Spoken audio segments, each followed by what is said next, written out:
My daughter called me at 3 in the morning. Just 5 words. Dad, please come get me. Then the line went dead. When I arrived at her in-law's estate, her mother-in-law blocked the door and sneered she is not leaving.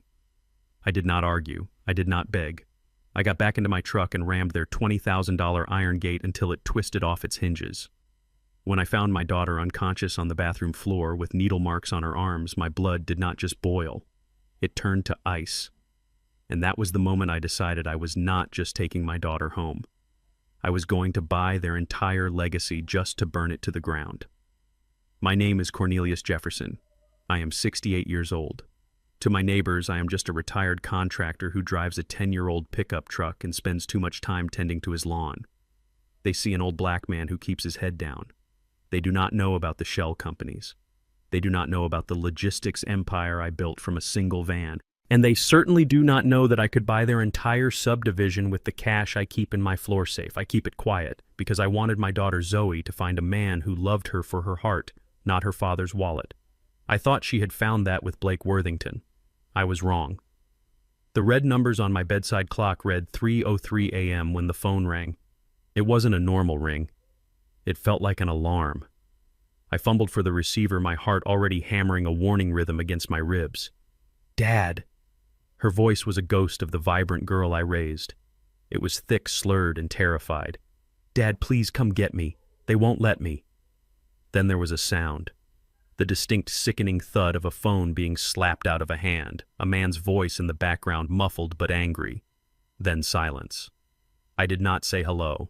I did not ask what was wrong. I was already out of bed, pulling my pants on over my pajamas. My hands were shaking, not from fear, but from a rage I had not felt since my days working construction sites in the 80s.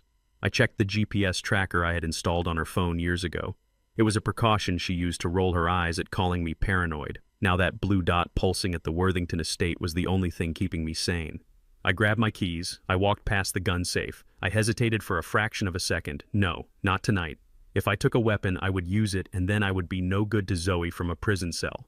I needed my hands. My hands were enough. The drive to the Worthington estate usually takes 40 minutes. I made it in 20. My old Ford F-150 rattled as I pushed it over 80 miles per hour on the empty highway. The streetlights blurred into streaks of white. I gripped the steering wheel so hard the leather creaked. I thought about the bruises I had seen on Zoe's arm last Thanksgiving. She had told me she bumped into a doorframe. I had chosen to believe her because I wanted to respect her marriage. I wanted to believe that the prestigious, wealthy Worthingtons were good people. That was my first mistake. I turned off the main road and onto the private drive that led to their neighborhood. It was a place where the driveways were longer than most streets in my part of town. Manicured hedges, security cameras, silence. It was a fortress built to keep people like me out. I pulled up to the main gate of the Worthington mansion. It was a massive structure of wrought iron and stone designed to intimidate. Lights flooded the driveway as I slammed on the brakes. I jumped out of the truck before the engine even stopped rumbling. Open the gate, I roared. My voice echoed in the stillness of the night. The intercom buzzed, but no one spoke. Then the front door of the mansion opened. Victoria Worthington stepped out onto the porch. She was wearing a silk robe that probably cost more than my truck. She held a glass of wine, looking down at me from the top of her stone steps with the same look she gives the help when they miss a spot of dust. Go home, Cornelius, she called out. Her voice was calm, dripping with condescension. You are making a scene. I need to see Zoe, I shouted, walking up to the bars of the gate. She called me. She is in trouble.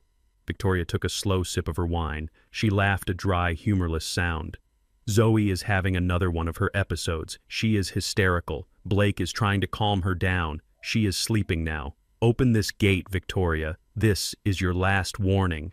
She walked slowly down the steps, stopping safely on the other side of the iron bars. She looked at my worn work boots, my flannel shirt, my graying hair. She did not see a threat. She saw a nuisance. You people always get so emotional, she said, swirling her wine. Listen to me carefully. Zoe is not going anywhere. She is sick. We are handling it. Now get off my property before I call the police and tell them a crazy man is trying to break in. I am sure they will be very interested to see a man of your description lurking around here at this hour. She turned her back on me. She dismissed me. She thought the iron gate was enough. She thought her last name was enough. I did not scream. I did not curse. I felt a cold clarity wash over me. I walked back to my truck. I climbed into the driver's seat. I put my seatbelt on. I shifted into reverse and backed up until my rear bumper was almost touching the hedges across the street.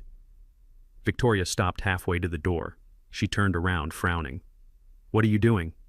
I shifted into drive. I floored the gas pedal. The engine roared like a waking beast. The tires screeched against the asphalt, burning rubber, finding traction. I saw Victoria's eyes go wide. She dropped her wine glass. It shattered on the driveway, but the sound was swallowed by the impact. My truck hit the center of the iron gate at 50 miles per hour. Metal screamed, stone cracked. The lock snapped like a twig. The gates flew open one side, tearing completely off its hinges and clattering across the paved driveway. My airbag did not deploy, thank God, but my head whipped back. I didn't feel the pain. Adrenaline is a powerful anesthetic. I drove right up to the front steps, crushing the shattered glass of her wine cup under my tires. Steam hissed from my radiator. I kicked my door open and stepped out. Victoria was screaming now, backing away, her composure gone. "You animal, you are going to jail." I walked past her. She tried to grab my arm. I swatted her away like a fly. I kicked the front door open. It was unlocked. Inside the house smelled of lavender and old money. The foyer was marble. A man in a dark suit stepped out from the hallway. Private security. He was big, younger than me, with muscles that looked like they were built in a gym. "Sir, you need to stop right there," he commanded, reaching for his belt. I didn't stop. I kept walking. He stepped forward to intercept me, throwing a heavy right hook. I ducked. I spent 40 years hauling lumber and pouring concrete. I don't fight with technique, I fight with leverage. I drove my shoulder into his midsection, knocking the wind out of him. As he doubled over, I brought my knee up into his nose. There was a crunch. He went down and stayed down. "Zoe," I yelled. I ran up the grand staircase. I checked the first bedroom. Empty. The second. Empty. Then I heard a toilet flush in the master suite. I burst through the double doors. Blake was standing by the bed, buttoning his shirt. He looked up, his face pale, his eyes wide with shock. "Where is she?" I growled. "Cornelius, wait," he stammered, putting his hands up. "She just passed out. She took too many pills. I was trying to help her." "Liar." I pushed past him into the bathroom. My heart stopped. Zoe was lying on the cold tile floor. She was curled into a ball, wearing one of Blake's t-shirts. Her skin was gray. Her breathing was shallow, jagged like a rattle in her chest. "Zoe, baby daddy's here." I dropped to my knees. I lifted her head. Her eyes were rolled back. I checked her arms. That was when I saw them. Fresh puncture marks. Bruises that looked like fingerprints where someone had held her down. My vision blurred with red. This was not an overdose. This was an injection. I scooped her up in my arms. She was so light, too light. She had lost so much weight since Christmas. I stood up, holding my daughter against my chest. I turned to face Blake. He had backed into the corner of the bedroom, terrified. "What did you give her?" I asked, my voice terrifyingly quiet. "Nothing. She's an addict, Cornelius." "You know how she is." I walked toward him. He flinched. But I didn't hit him. Not yet. I had precious cargo. "If she dies," I whispered, "there is no place on this earth you can hide from me." I carried her out of the room, down the stairs, past the groaning security guard, and out the front door. Victoria was standing by my truck on her phone. She looked at me, at Zoe's limp body in my arms, and she didn't show an ounce of concern. She showed annoyance. "The police are 2 minutes away." "Cornelius," she hissed. "You have destroyed my gate. You have assaulted my staff. You are never going to see the light of day again." I gently placed Zoe in the passenger seat of my truck and buckled her in. I checked her pulse one more time. It was weak, but it was there. I walked around to the driver's side. I stopped and looked at Victoria. "You think you are untouchable," I said. "You think because you live behind a gate and I drive a truck, you have the power." I opened my door. In the distance, I could hear the sirens wailing, getting louder, cutting through the silence of the wealthy night. Blue and red lights began to flash against the trees at the end of the driveway. I got in and started the engine. The radiator was smoking, the front bumper was smashed into the grill, but the truck started. "You have no idea what you just started," Victoria yelled over the sirens. I looked at her through the broken window. "No," I said. "You have no idea who you just stole from." I shifted into reverse, backing away from the wreckage of their perfect life, knowing that the police were not coming to save me. They were coming for me. And I was ready. Because for the first time in 30 years, Cornelius Jefferson was about to go to war. "Before this night is over," I thought, as the first police cruiser screeched to a halt, blocking the driveway, blocking my exit. Everyone is going to know the truth. But first I had to survive the next 10 minutes. The officers poured out of their cars, guns drawn. They didn't see a father saving his daughter. They saw a black man in a battered truck at a wealthy white estate. "Get out of the vehicle, put your hands where I can see them." I looked at Zoe. She let out a soft moan. "Hold on, baby," I whispered. I turned off the engine. I put my hands out the window. But I did not take my eyes off Victoria Worthington, who was standing there with a triumphant smile on her face. She thought this was the end. She thought she had won. She was wrong. This was just the opening move, and I had resources she couldn't even imagine waiting for my call. As the officers grabbed me and threw me against the hot metal of my truck hood, I didn't feel fear. I felt focus. I knew exactly who to call. I knew exactly which lever to pull. The handcuffs clicked tight around my wrists. The metal was cold, biting into my skin. "You are under arrest for home invasion, assault, and destruction of property," an officer barked in my ear. I didn't resist.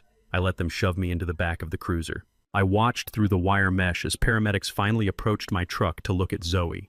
Victoria walked over to the police sergeant, pointing at me, talking fast, spinning her web of lies. I sat back against the hard plastic seat and closed my eyes. Okay, I thought, you want to play the game of power? You want to play the game of who do you know? I took a deep breath. Let's play. The back of the police cruiser smelled of stale vomit and hard plastic. My wrists burned against the metal cuffs, but I sat upright. I refused to slump. I refused to look like the criminal they had already decided I was. Through the wire mesh, I watched the paramedics load Zoe into the ambulance. She looked so small on the stretcher. A flash of red and blue light illuminated her pale face, and for a second I thought she was dead. My heart hammered a frantic rhythm against my ribs until I saw her chest rise. She was breathing.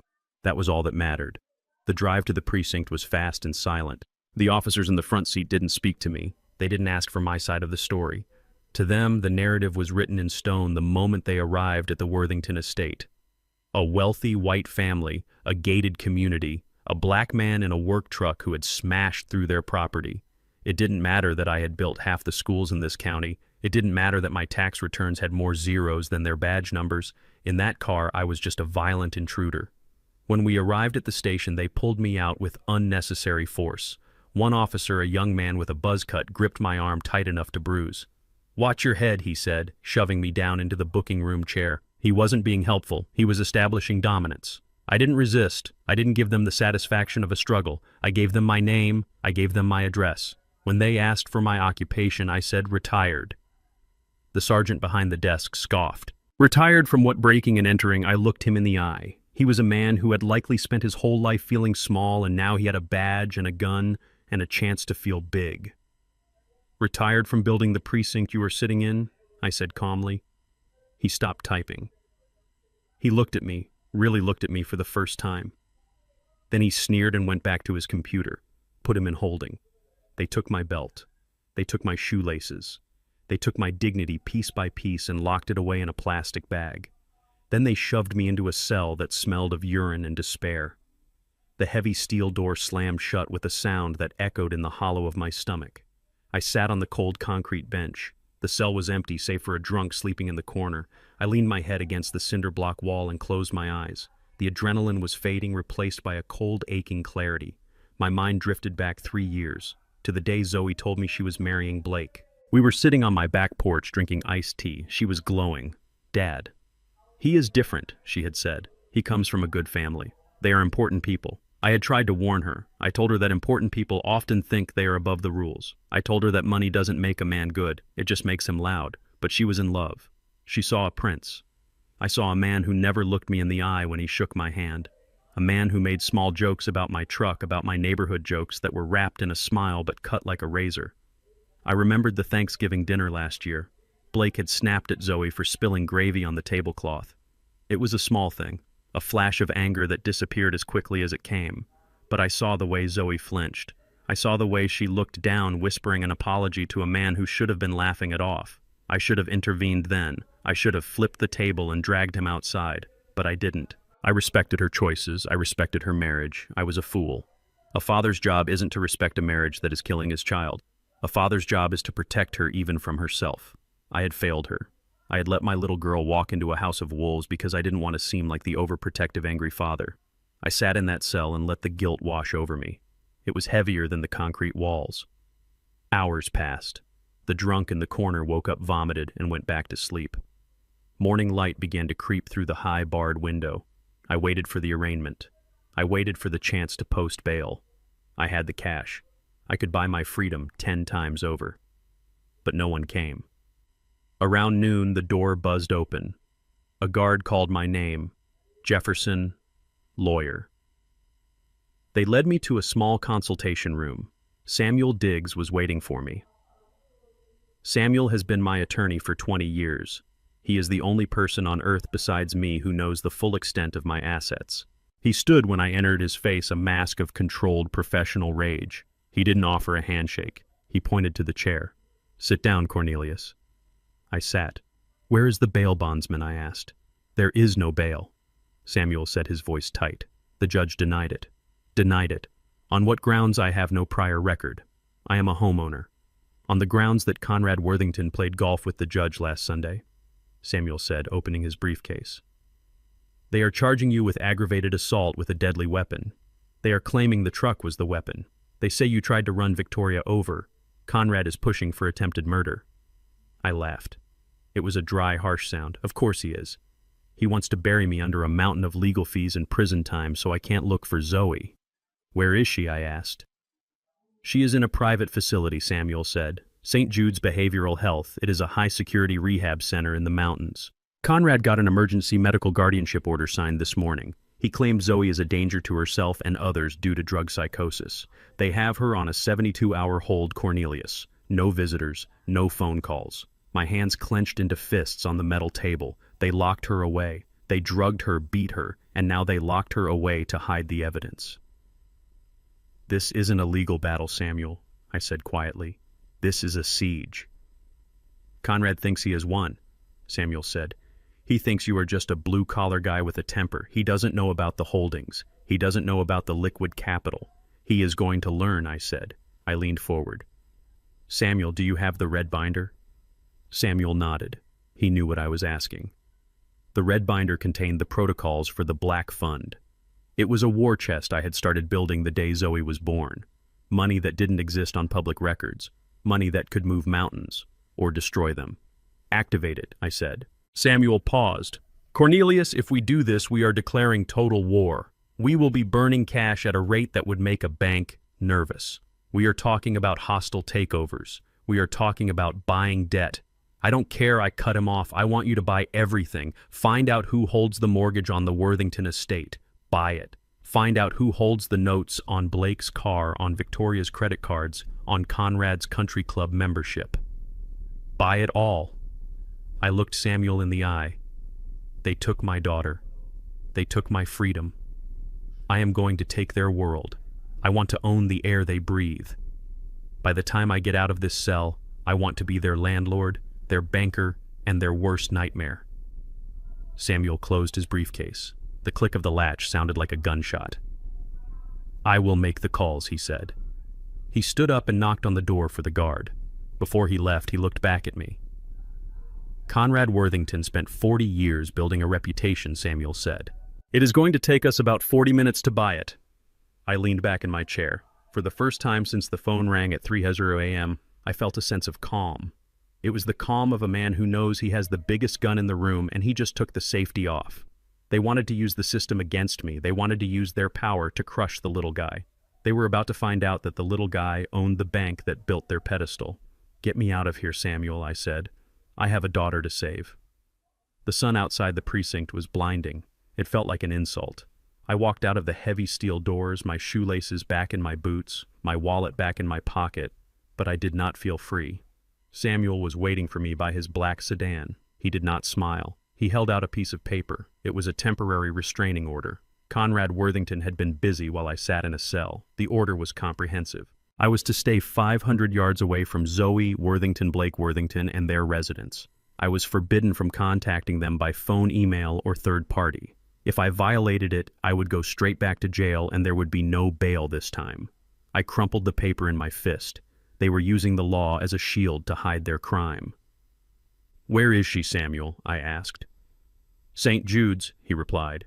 But Cornelius, you cannot go there. The order covers her location. If you step foot on that property, Conrad will have you arrested before you reach the front desk. I got into my truck. The front bumper was mangled, a metal scar from the night before. I drove. I did not go to St. Jude's. I knew Samuel was right. If I went there now, I would be playing their game, and they made the rules. I needed to change the game. I drove to a small, nondescript office building in the industrial district. This was where I kept my other insurance policy. His name was Dante. He was a private investigator who used to be a forensic accountant for the state. He didn't care about the law.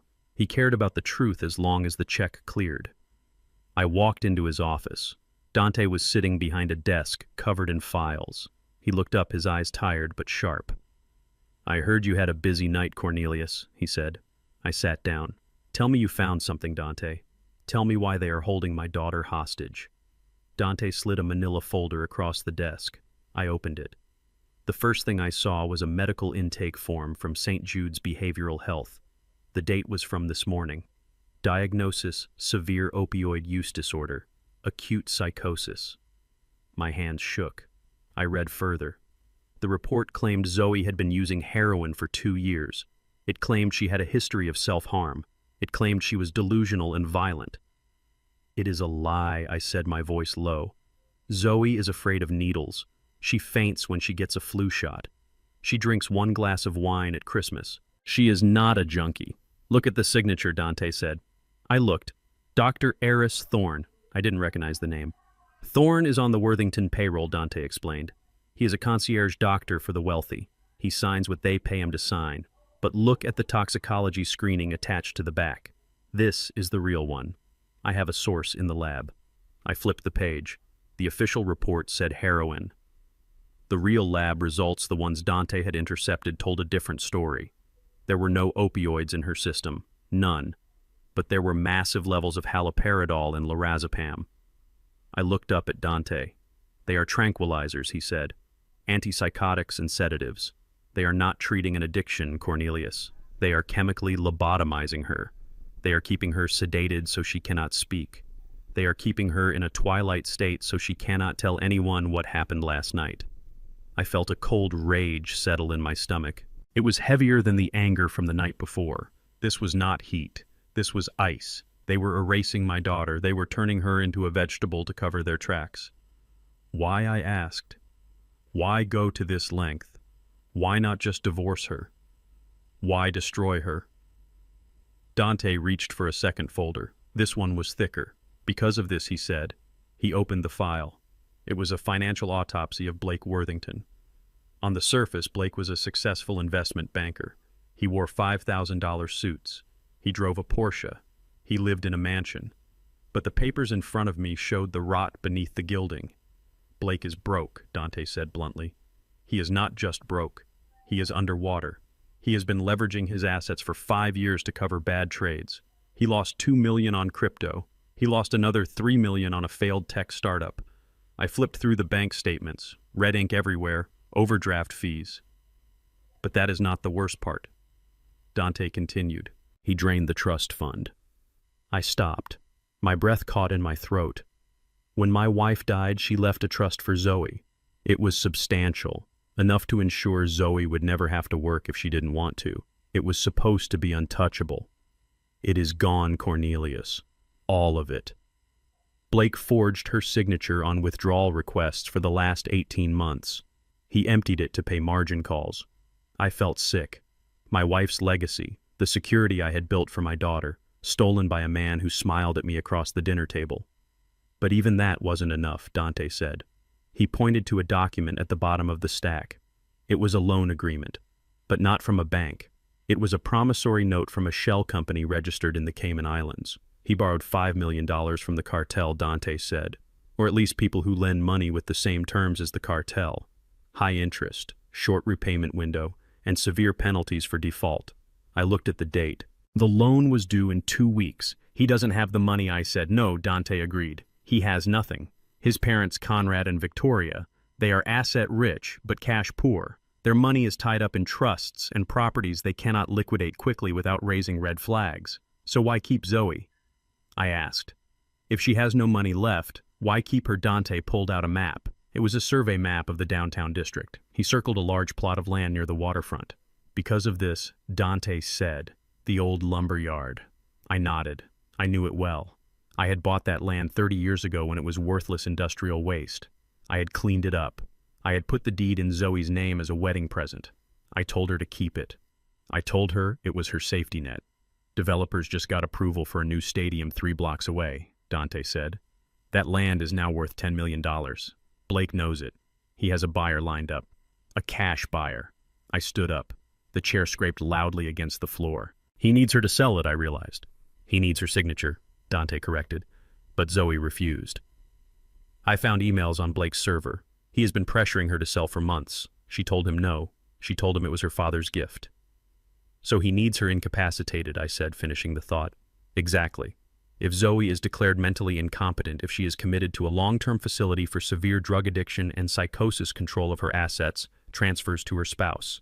Blake gets power of attorney, he signs the deed, he sells the land, he pays the mob, and he keeps the change. It was a slave contract.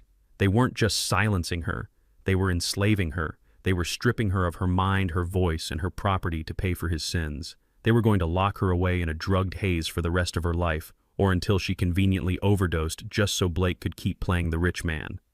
I looked at the photos of my daughter in the medical file. She looked pale, lost, broken. They think she is just a resource, I said. They think she is a piggy bank they can break open. They don't know who they are dealing with, Dante said. They think you are just a dad with a truck. I closed the folder. I picked up the toxicology report. I am not just a dad, I said. I am the man who is going to repossess their lives. I took out my checkbook. I wrote Dante a check for $50,000. Keep digging, I said. I want names. I want to know who holds Blake's gambling debts. I want to know who the mobsters are. I want to know where Conrad hides his money. I want to know everything. I walked out of the office. The sun was setting. The sky was bleeding red. It was fitting. I sat in my truck and called Samuel. Samuel, I said, I know what they are doing. It is the land, the lumber yard. I will put a lis pendens on the property immediately, Samuel said. I will tie it up in litigation so tight a mosquito couldn't fly through it. They won't be able to sell an inch of it. Do it, I said. And Samuel. Yes, Cornelius. Find out who owns the debt on the Worthington mansion. I already did, Samuel replied. It is a private equity firm in Boston. Buy it, I said. Cornelius, that will cost, I don't care what it costs. Buy the note. I want to be the one who holds the deed to their house. I want to be the one who decides if they have a roof over their heads tonight. Consider it done. I hung up. I looked at the restraining order on the passenger seat. It said I couldn't go near them. It said I couldn't touch them. But it didn't say I couldn't own them. They wanted to trap my daughter in a cage of lies and drugs. I was going to build a cage of debt and legal ruin around them, and I was going to weld the door shut. I started the engine. I wasn't going home. I had work to do. I drove toward the city, toward the lights, toward the war. The Worthingtons wanted to treat people like property. Fine. I was about to teach them what happens when the property fights back. I was about to show them that you cannot build a dynasty on the back of a Jefferson. Tonight I would not sleep. Tonight I would become the monster they accuse me of being. But I would be a monster with a checkbook, and that is the most dangerous kind of all. I drove to St. Sebastian's Academy with a singular purpose. My daughter was locked in a medicated fog, and my son-in-law was drowning in debt so deep he was willing to sell her soul to pay for it. That left my grandson. Leo was 5 years old. He was an innocent pawn on a chessboard he did not understand. I knew the Worthingtons. I knew their playbook. If they could not break Zoe, they would use Leo as leverage. They would hold him hostage until she signed whatever papers they put in front of her. I needed to get him out. I needed to get him to safety before they poisoned his mind against his mother. The school was a fortress of brick and ivy nestled in the same zip code as the Worthington estate. It was the kind of place that cost $40,000 a year for kindergarten. I pulled my battered truck up to the curb, ignoring the glares of the soccer moms in their Range Rovers. I walked to the front office. The air conditioning was freezing. The receptionist, a woman with reading glasses on a pearl chain, looked up at me. She did not smile. I am here to pick up Leo Worthington, I said. I am his grandfather, Cornelius Jefferson. She stiffened. Her fingers hovered over the keyboard. One moment, Mr. Jefferson. She picked up the phone and whispered something. She did not look at me. She looked at the door behind her. A moment later, the door opened. A man in a tweed suit stepped out. It was Principal Harrington. I knew him. Or rather, I knew of him. He played golf with Conrad Worthington every Sunday. He was part of the club, Mr. Jefferson Harrington said. His voice was smooth, practiced, and utterly cold. You need to leave the premises immediately. I am on the authorized pickup list, I said, keeping my voice level. Zoe put me on it 3 years ago. Harrington sighed as if he were dealing with a slow child. That list has been updated as of this morning. Furthermore, we are in possession of a temporary protective order granted by Judge Miller. It states that you are not to have any contact with Leo Worthington. He held up a piece of paper. It was faxed. The ink was still fresh. Conrad had moved fast. He had called in his favors. He had used his old connections from his days on the bench to seal off my family before I could even reach them. This is illegal, I said. You are keeping a child from his family. His mother is in the hospital. His father has given us strict instructions, Harrington interrupted. And as you know, Mr. Worthington is a pillar of this community. We take our students' safety very seriously here. We cannot have violent individuals on campus. Violent. The word hung in the air. He looked at my work boots. He looked at my dark skin. He looked at the history of a man he didn't know and stamped a label on it. You are making a mistake, Harrington, I said. The only mistake would be letting you near that boy, he replied. Security is on their way. I suggest you go back to wherever you came from. I looked at the glass doors leading to the classrooms. I could see the children lining up for dismissal. I saw the back of Leo's head. He was wearing his little blue blazer. He looked so small. I wanted to smash through the glass. I wanted to tear the door off its hinges and grab my grandson. But I knew that was exactly what they wanted. They wanted the angry black man to cause a scene. They wanted footage for the evening news. I turned around and walked out. I did not run. I did not shout. I walked with the heavy, deliberate steps of a man who is memorizing the layout of the battlefield. I waited by my truck. I could not leave. Not yet. I had to see him. I had to make sure he was physically okay. The restraining order said 500 yards. I stood at the edge of the public sidewalk exactly 500 yards from the school entrance. I checked the distance on my phone. I would not give them a technicality to arrest me on. 10 minutes later, a silver Porsche pulled up to the loading zone. It was Blake. He stepped out wearing a suit that cost more than my first house. He looked tired, his eyes manic and darting, but when he saw me standing on the corner, a slow, cruel smile spread across his face. He walked to the gate where a teacher was holding Leo's hand. He signed the clipboard. He took Leo's hand, but he did not walk back to the car. He walked toward me. He stopped 10 feet away just inside the property line. Leo looked up at me. His eyes were wide and confused. Grandpa Leo chirped. "Hush," Leo Blake said, tightening his grip on the boy's hand. "Grandpa is not allowed to talk to us. Grandpa is a bad man." The words hit me like physical blows. He was poisoning the well. He was twisting the love my grandson had for me into fear. Blake looked at me. His eyes were dead. There was no soul behind them, just a desperate, clawing greed. "You look pathetic," Cornelius Blake said. "Standing there in your dirty clothes. Do you really think a judge is going to give custody to you? You live in a shack. You smell like sawdust and sweat. Leo needs a legacy. He needs a future. He does not need to learn how to mix concrete." I stared at him, my hands clenched into fists at my sides. The urge to cross that line, to close the distance and shatter his jaw was a physical ache in my bones. I could do it. I could end him in seconds. I had spent 40 years lifting steel beams. He had spent 40 years lifting martini glasses. But I saw the phone in his other hand. The camera lens was peeking out of his pocket. He was recording. He was baiting me. He wanted me to strike him in front of his son. He wanted to prove to the court that I was the monster they claimed I was. I took a deep breath. I let the rage flow through me, and then I pushed it down into the cold, dark place where I kept my business decisions. "You are right, Blake," I said. My voice was calm. It terrified him. I saw his smile flicker. "You are absolutely right. I am just a worker." "Go home," Cornelius Blake sneered. "Go back to your side of town. Leo is a Worthington. He belongs with his own kind." He turned and dragged Leo toward the Porsche. Leo looked back over his shoulder. He waved a tiny, hesitant hand. I raised my hand and waved back. I forced a smile for the boy. "I love you, Leo," I whispered. Blake shoved the boy into the car and slammed the door. He peeled away from the curb, the engine roaring, leaving me standing in the exhaust fumes. I stood there for a long time. The sun beat down on my neck. The humiliation burned on my skin. They thought they had won. They thought that because they held the keys to the gate, they held the power. They thought money was the only language that mattered. Fine. If they wanted to speak the language of money, I would become fluent. I got into my truck. I did not turn the key. I pulled out my secure phone. This was not the phone I used to call Zoe. This was the phone I used to call the people who managed the wealth I had hidden from the world. I dialed a number that went directly to a private office in Manhattan.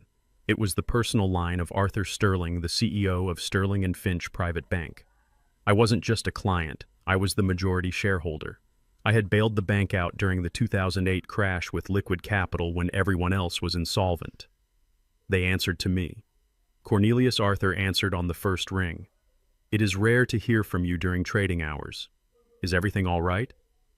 "No, Arthur," I said. "I want you to open the ledger on the Worthington Group." There was a pause, the sound of typing. "Conrad Worthington?" Arthur asked. "Cornelius, that portfolio is toxic. We have been advising against acquiring their debt for years. They are over-leveraged. Their real estate holdings are underwater. They are surviving on lines of credit and reputation. I know I said, I want you to buy it. Buy what Arthur asked. All of it, I said. Every commercial loan, every personal line of credit. I want you to buy the mortgage on their estate in Hillcrest. I want you to buy the note on Blake Worthington's car. I want you to buy the debt on Conrad's vacation home in the Hamptons. If they owe a dime to anyone in this country, I want to be the one collecting it." Cornelius Arthur said, his voice dropping to a whisper. "We are talking about tens of millions of dollars in bad debt. You will be taking a massive loss. This is not a sound investment." "It is not an investment, Arthur," I said. "It is an eviction notice." I looked at the spot where Blake's car had been. "I want a hostile takeover of their entire existence," I said. "I want to own the roof over their heads. I want to own the cars they drive. I want to own the shirts on their backs. Call in the notes, Arthur. All of them, immediately. But, sir, the default clauses, trigger them," I commanded. "They have missed payments. I know they have. Use the acceleration clause. Demand full repayment within 24 hours. Arthur was silent for a moment. Then he spoke, his voice professional, cold, efficient. "It will be done. We will acquire the debt packages by close of business today. The demand letters will be couriered to the Worthington estate tomorrow morning." "Good," I said. "And, Arthur."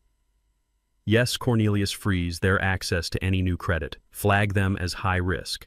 I want them to walk into a grocery store and have their cards declined. I want them to feel what it is like to have nothing."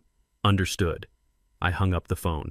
My hands were no longer shaking. The rage was gone, replaced by the cold, mechanical hum of a plan in motion. Blake had told me to go back to my side of town.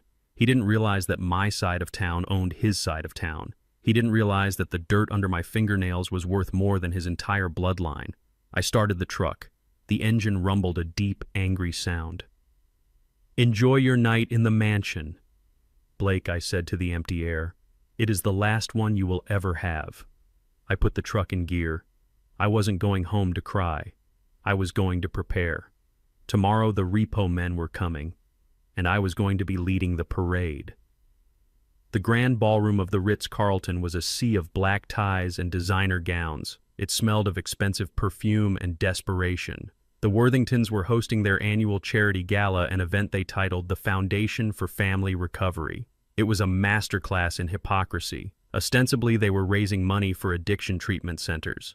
In reality, they were laundering their reputation. They needed to show the world they were still the golden family of the city, even as the walls of debt were closing in around them. I stood in the shadows of the velvet curtains near the entrance. I was not wearing my work boots tonight. I was wearing a bespoke tuxedo cut from Italian wool, a garment that cost more than Blake's first car. I adjusted the onyx cufflinks at my wrists. They felt cold and heavy. I watched Victoria Worthington take the stage. The spotlight hit her, illuminating the diamonds at her throat and the tear glistening perfectly on her cheek. She was a phenomenal actress. My family has known pain, she told the hushed crowd, her voice trembling just enough to seem authentic. We have seen how drugs can destroy the brightest souls. We are fighting to save our loved ones even when they do not want to be saved. A murmur of sympathy rippled through the room. They were talking about Zoe. They were using my daughter, the woman they had drugged and imprisoned, as a prop to solicit donations from the city's elite. They were painting her as a tragic addict and themselves as the saintly in-laws bearing the burden. It was sickening. Conrad stood by her side, nodding solemnly. Blake was in the front row looking like a grieving husband. They were selling a lie to cover their bankruptcy. They needed these donations not for charity, but to pay the interest on their loans. They needed the social capital to keep the creditors at bay for just one more month. I checked my watch. My banker Arthur had confirmed the transfer of funds. The trap was set. I walked out of the shadows. I did not sneak in. I walked down the center aisle with the stride of a man who owns the building. Heads turned. Whispers started. Who is that? Is that the contractor? What is he doing here? I saw Conrad's eyes lock onto me. His face went gray. He took a step forward as if to signal security, but he stopped. He couldn't make a scene. Not here, not in front of the mayor and the senators. He had to play the game. I took a seat at the empty table reserved for platinum donors. It was right in the front. I picked up the auction paddle. It was number 001. I had bought the table anonymously that morning for $50,000. Victoria faltered in her speech. She stared at me, her mouth slightly open. I poured myself a glass of water and raised it to her in a silent toast. Continue, Victoria. Tell us more about your charity. She swallowed hard and rushed to the end of her speech. The applause was polite but confused. The tension in the room was palpable. They knew I didn't belong, but the tuxedo and the table said I did. They were paralyzed by social protocol. Then came the main event, the auction. They brought out the items, a vacation in Tuscany, a vintage wine collection. I sat still. I wasn't interested in toys. I was waiting for the centerpiece. Ladies and gentlemen, the auctioneer announced, his voice booming. Tonight we have a very special sacrifice. Mrs. Victoria Worthington has generously donated a family heirloom to support the cause, the Worthington Sapphire. A model walked onto the stage wearing a necklace that glittered under the lights, a massive blue sapphire surrounded by diamonds. I knew that necklace. Zoe had told me about it. It was the only real asset they had left that wasn't leveraged. Victoria wasn't donating it for charity. She was liquidating it in public to get cash fast, disguising the sale as philanthropy so she could funnel the money back into her own pockets through administrative fees. It was clever, it was illegal, and it was about to be mine. The bidding will start at $50,000, the auctioneer said. 50,000, a voice called from the back. 75, said another. It was a slow climb. The economy was tough, and even the rich were feeling the pinch. Or maybe they just sensed the desperation in the room. 100,000, Blake shouted. He was shill bidding. He was trying to drive the price up, trying to save his inheritance. It was a dangerous game. If he won, they would have to pay the commission to the house and they would still have the necklace, but no money. 110, a real estate mogul countered. I lifted my paddle. 200,000. The room went silent. The auctioneer blinked. He looked at me, then at Conrad. Conrad looked like he was having a stroke. He couldn't stop me. Money was money. 200,000 to the gentleman in the front. The auctioneer stammered. Do I hear 220? Blake looked at me with pure hatred. He raised his hand. 250. He was bluffing. He didn't have $250,000. He was praying someone else would jump in. 300,000, I said, my voice calm, boring into Blake's eyes. Blake froze. He couldn't go higher. If the hammer fell on him, the fraud would be exposed when his check bounced. He lowered his hand. Going once, the auctioneer said. 350, Conrad shouted from the side of the stage. He was desperate. He couldn't let me have it. I didn't even look at him. 400,000. Conrad's face turned purple. He opened his mouth, but Victoria grabbed his arm. She whispered something in his ear. Probably that they needed the money more than the pride. Probably that $400,000 could pay off the most dangerous loan sharks. Going twice, the auctioneer said, scanning the room for a savior who wasn't there. Sold. To Mr. Jefferson for $400,000. The gavel banged. It sounded like a judgment. I stood up. I buttoned my jacket. I walked up the stairs to the stage. The applause was scattered, hesitant. The elite of the city watched with morbid curiosity as the black contractor walked toward the white matriarch. The auctioneer handed me the microphone. He looked nervous. He handed me the velvet box containing the necklace. I took the box. I looked at the sapphire. It was cold and heavy. "Thank you," I said. My voice was amplified, filling the ballroom. "It is an honor to contribute to such a creative cause." I looked at Victoria. She was standing stiffly, a forced smile plastered on her face, waiting for me to leave. She expected me to take my prize and disappear. But I wasn't done. I turned to the audience. "You know, I said my family has always taught me that true value isn't found in stones. It is found in character. It is found in how you treat people when you think no one is watching." I scanned the room. I was looking for someone specific. Earlier in the evening, when I was in the shadows, I had seen a server drop a tray of champagne flutes near the kitchen doors. Victoria had screamed at her. She had called her clumsy, stupid, and worthless. She had fired her on the spot and told her to clean up the mess before she left. I saw the young woman now. She was on her hands and knees in the back corner, picking up shards of glass, tears streaming down her face. She was a young Latina woman, probably no older than Zoe. "Excuse me," I said, pointing to the back of the room. "You, the young lady on the floor. Please come here." The room turned. The girl looked up, terrified. She froze. "Yes, you," I said gently. "Please come up to the stage." She hesitated. Her manager nudged her. She stood up, brushing glass dust from her black uniform apron. She walked down the aisle, head down, terrified she was in trouble. When she reached the stage, she was trembling. "What is your name?" I asked. "Maria, sir," she whispered. "Maria," I said loud enough for the back row to hear. "Earlier tonight, I saw Mrs. Worthington speak to you. I heard what she said. She told you that you were worthless. She told you that you were nothing." Victoria gasped. "How dare you?" she hissed, stepping forward. I ignored her. I looked at Maria. "She was wrong, Maria. The work you do to support your family is worth more than every person sitting at these tables. You have dignity. You have grace." I opened the velvet box. I took out the sapphire necklace. "I bought this necklace for $400,000, I said. "It was the pride of the Worthington family. They believe it makes them royalty." I turned to Maria. "I want you to have it."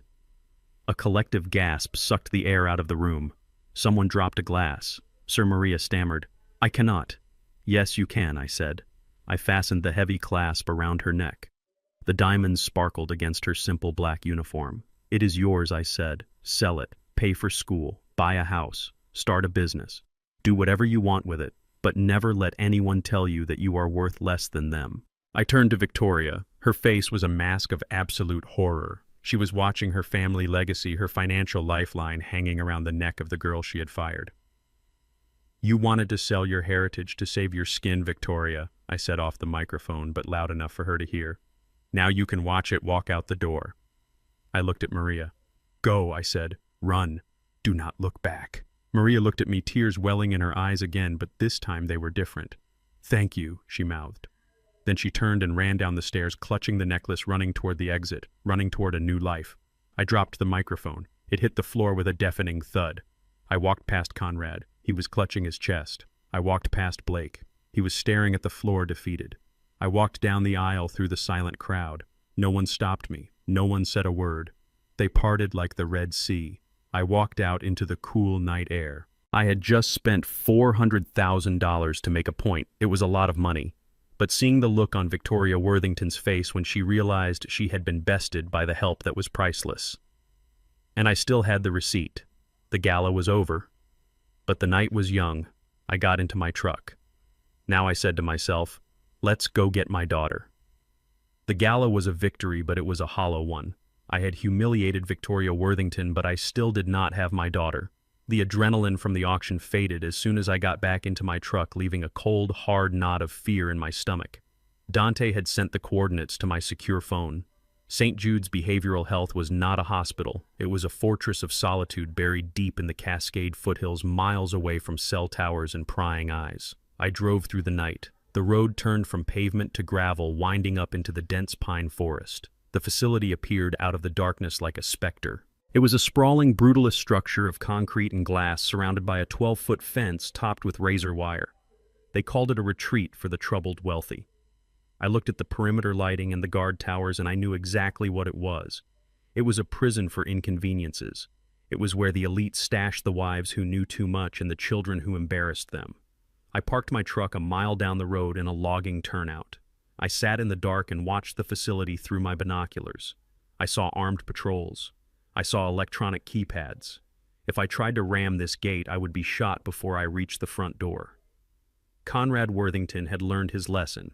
He had moved Zoe to a place designed to keep people like me out. But I'm a builder. I look at a building and I do not see a fortress. I see blueprints. I see permits. I see codes. And I knew for a fact that a facility this remote built this quickly had cut corners. You cannot build a structure like that in this county without variances. You cannot operate a medical facility without rigorous inspections. And I knew that money often made inspectors look the other way. I picked up my phone.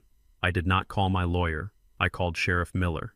We had played high school football together 50 years ago. He was a good man, a man who hated the Worthingtons almost as much as I did because Conrad had once dismissed a drunk driving charge against Blake that had put Miller's nephew in a wheelchair. Miller, I said when he answered, I know where she is, and I know how we are going to get her out, but I need you to bring someone. I need you to bring Vance. Vance was the state building inspector. He was a man with zero sense of humor and an obsessive adherence to the fire code. He was the most boring man I knew, and right now he was my deadliest weapon. I met them at the trailhead at dawn. Miller was in his uniform, his face set in grim lines. Vance was holding a clipboard, looking annoyed at being awake so early. This place has been operating under a provisional license for 3 years, I told Vance, pointing at the facility. They claimed agricultural zoning to bypass the commercial fire codes. They have 20 patients locked in rooms with magnetic locks, and I would bet my life the sprinkler system is not hooked up to the main water line because the main line does not run this far up the mountain. Vance's eyes lit up. To him, a code violation was a personal insult. If that is true, Vance said, I have the authority to shut them down immediately. Immediate evacuation order. Let us go find out, I said. We drove up to the main gate in the sheriff's cruiser. The guard stepped out his hand on his holster. He saw the badge on the door and hesitated. Open the gate, Miller commanded over the loudspeaker. Official business. The guard tried to stall. I need to call the director. You open this gate or I arrest you for obstruction of justice, Miller barked. The gate opened. We drove up to the main entrance. The director met us at the door. He was a slimy man in a white coat named Dr. Thorne, the same man who had signed the fake intake forms. Sheriff, he said with a greasy smile. To what do we owe the pleasure? We have strict privacy protocols. I stepped out from behind Miller. Thorne's smile vanished. This is not a social call, I said. This is a safety inspection. Mr. Vance stepped forward. He did not smile. He did not shake hands. He walked past Thorne and pointed to the ceiling. Where are the smoke detectors? Vance asked. Why are these exit signs not illuminated? Show me your generator logs. Show me your water pressure certification. Thorne stammered. We are fully compliant. We have a waiver. There are no waivers for human safety, Vance said. He pulled a fire alarm lever on the wall. Nothing happened. No sirens, no lights. Vance turned to Thorne. This facility is a death trap, he declared. I am revoking your occupancy permit effective immediately. You have 1 hour to evacuate all patients to a licensed hospital. Thorne went pale. You cannot do that. Mr. Worthington will... Mr. Worthington is not the fire marshal, Miller interrupted. You heard the man. Evacuate now. I did not wait for the argument to finish.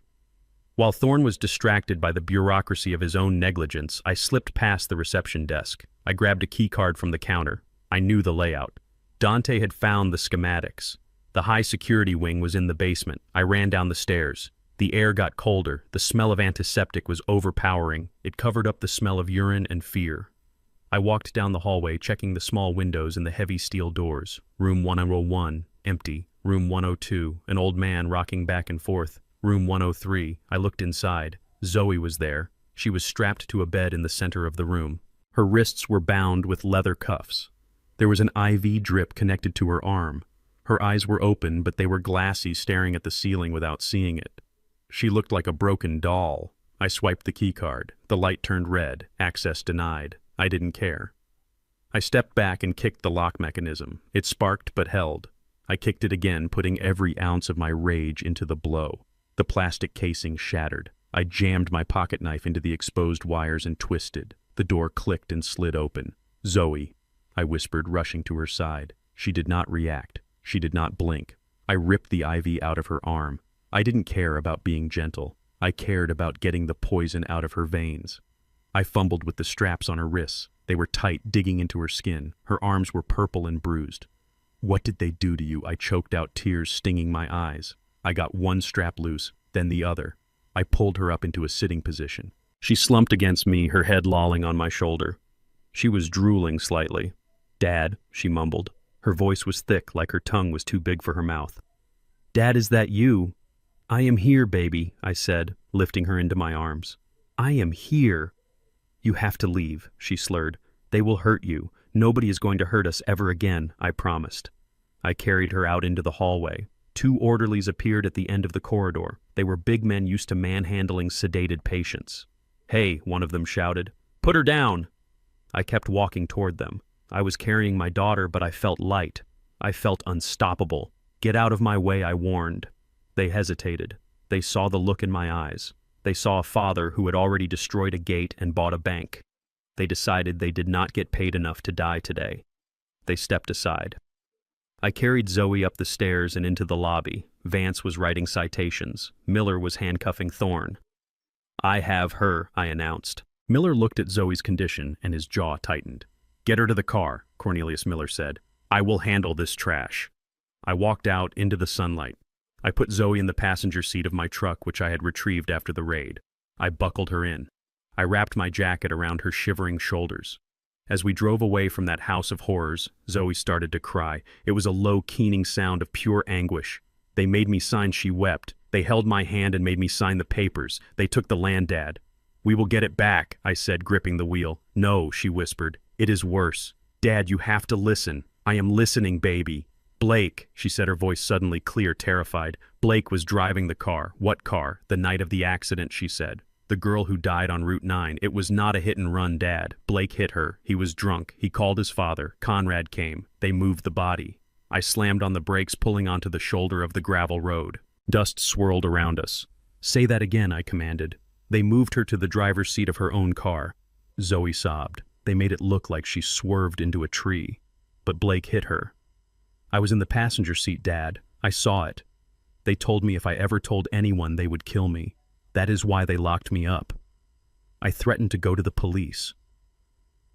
The silence in the truck was heavy. The pieces of the puzzle slammed into place with the force of a sledgehammer. This was not just about money.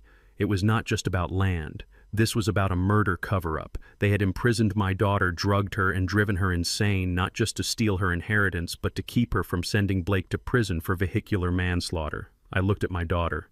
She was terrified, broken, and traumatized. But she was alive, and she had just given me the nuclear launch code. "We are not going home," I said, starting the truck again. "Where are we going?" she asked. "We are going to verify a story," I said. "And then we are going to bury them." I drove toward the city. The game had changed. I wasn't just fighting thieves anymore. I was hunting killers, and I knew exactly where to start digging. The gravel road crunched beneath the tires of my truck as I pulled back onto the main highway. Zoe was shivering beside me, huddled in my oversized work jacket, her face illuminated by the dashboard lights. The revelation she had just dropped was heavy enough to sink a ship. A dead girl, a cover-up, a hit and run. I needed details. I needed to know exactly what we were up against. "Zoe," I said, keeping my voice soft but firm, "I need you to tell me everything. Start from the beginning. Do not leave anything out." She took a ragged breath. "It was the night of the gala last year," she whispered. "The one for the hospital. Blake had been drinking since noon. He was angry because Conrad had threatened to cut off his allowance if he did not close a deal with some investors. We left early. He insisted on driving. He said he was fine. He was driving the Porsche. We were on Route 9, the dark stretch near the reservoir. I knew the road. It was narrow, winding, and unlit. A dangerous place for a sober driver, let alone a drunk one. He was driving too fast," she continued, tears streaming down her face again. "He was yelling at me, blaming me for his failures." He took his eyes off the road to look at me. I screamed. There was a girl walking her bike on the shoulder. He hit her dad. He did not swerve. He did not brake. He hit her at 60 miles per hour. I gripped the steering wheel. My knuckles turned white. And then, he didn't stop, she said. He kept driving for a mile. Then he panicked. He pulled over into a logging road. He called Conrad. He did not call 911. He called his father. Conrad arrived 20 minutes later with the family lawyer and 2 men I did not know. They took my phone. They told me to sit in Conrad's car and not to look. But you looked, I said. I looked, she confirmed. They drove back to the scene. They found the girl. She was gone. They put her in the driver's seat of her own car, which was parked nearby. They staged it. They made it look like she had lost control and hit a tree. Then they took the Porsche to a private garage to be crushed. And they wanted you to take the fall, I asked, the bile rising in my throat. Months later, Zoe said, the investigation was not going away. There was a witness who saw a sports car. Conrad told me that if it came down to it, I had to say I was driving. He said Blake had a future. He said Blake was a Worthington, and I was just nobody. He said a jury would go easy on me. When I refused, when I told them I was going to the district attorney, that was when they staged the intervention. That was when they locked me up. They did not just want to steal her money, they wanted to steal her life to pay for Blake's sins. They were willing to lobotomize the mother of their grandchild to save their son from prison. It was a level of evil that I had not prepared for. I had prepared for greed. I had not prepared for this. We are not going to the police, I said. Not yet. Conrad owns the local precinct. If we walk in there now, we will never walk out. I drove to the city to a hotel that I owned through a holding company. It was not fancy, but it was secure. I took Zoe up the service elevator to the penthouse suite. I called a private doctor. I trusted a man who owed me his practice to come and examine her. I called Dante and told him to find the police report for the accident on Route 9. I wanted the name of the girl. I wanted to know who she was. Stay here, I told Zoe. Do not answer the door. Do not use the phone. I will be back. Where are you going? She asked, terrified. I am going home, I said. I need to draw their fire. I drove back to my house in the suburbs. It was a modest 2-story colonial on a quiet street. I had lived there for 30 years. It was the only home Zoe had ever known before she married into the Worthington nightmare. When I turned onto my street, I saw the circus. News vans were parked on my lawn. Satellite dishes were pointed at my front door. Reporters were swarming the sidewalk like vultures. And in the middle of it all, standing on a makeshift podium, was Conrad Worthington. He was wearing a suit that looked perfect for a funeral. He looked devastated. He was speaking into a cluster of microphones, his voice thick with fake emotion. We are pleading with Mr. Jefferson, Conrad said, wiping a non-existent tear from his eye. Please, Cornelius, we know you are angry. We know you have a history of violence, but Zoe needs medical attention. She is sick. She is a danger to herself. Please just bring her home. We will not press charges. We just want our daughter back. He was good. He was painting a masterpiece of lies. He was turning the narrative upside down. I wasn't the rescuer. I was the unhinged, violent father who had kidnapped his addict daughter from a treatment center. He was using every stereotype in the book. The angry black man, the benevolent white patriarch, the tragic daughter caught in the middle. I parked my truck down the block. I walked toward the crowd. A reporter saw me. There he is. Someone shouted. The cameras turned. The lights blinded me. Microphones were shoved in my face. Mr. Jefferson, is it true you assaulted the staff at St. Jude's? Mr. Jefferson, do you have a history of domestic violence? Mr. Jefferson, is your daughter on heroin? They didn't give me a chance to speak. They shouted questions that were really accusations. Conrad looked at me across the sea of cameras. He didn't look scared, he looked smug. He gave me a look that said, you cannot win this. I own the narrative. I pushed through the crowd. I didn't say a word. I didn't hit anyone, though. God knows I wanted to. I walked up my driveway, unlocked my front door, and stepped inside. I slammed the door on the noise. My house was quiet. It smelled of lemon polish and old paper. I walked to the living room window and peered through the blinds. Conrad was wrapping up his speech. He looked like a statesman. The reporters were eating it up. They were broadcasting his lies live to the entire state. My phone rang. It was Samuel. Cornelius, turn on the TV, Samuel said. Channel 4. I turned it on. The headline screamed across the bottom of the screen. Grandfather kidnaps, daughter assaults hospital staff. Manhunt underway. They issued a warrant, Samuel said. Assault with intent to commit a felony. Kidnapping. The judge signed it 10 minutes ago. They are coming for you, Cornelius. You need to leave. No, I said. If I run, I look guilty. If I run, they win. They are going to arrest you, Samuel warned. And this time, they won't be gentle. Conrad has pulled strings at the state level. These won't be local cops. These will be state troopers. Or worse. Let them come, I said. I hung up. I went to the kitchen and brewed a pot of tea. I sat in my favorite armchair in the living room. I waited. 20 minutes later, the siren started. Not one or two, a dozen. They screamed down the street, drowning out the reporters. I heard tires screeching. I heard car doors slamming.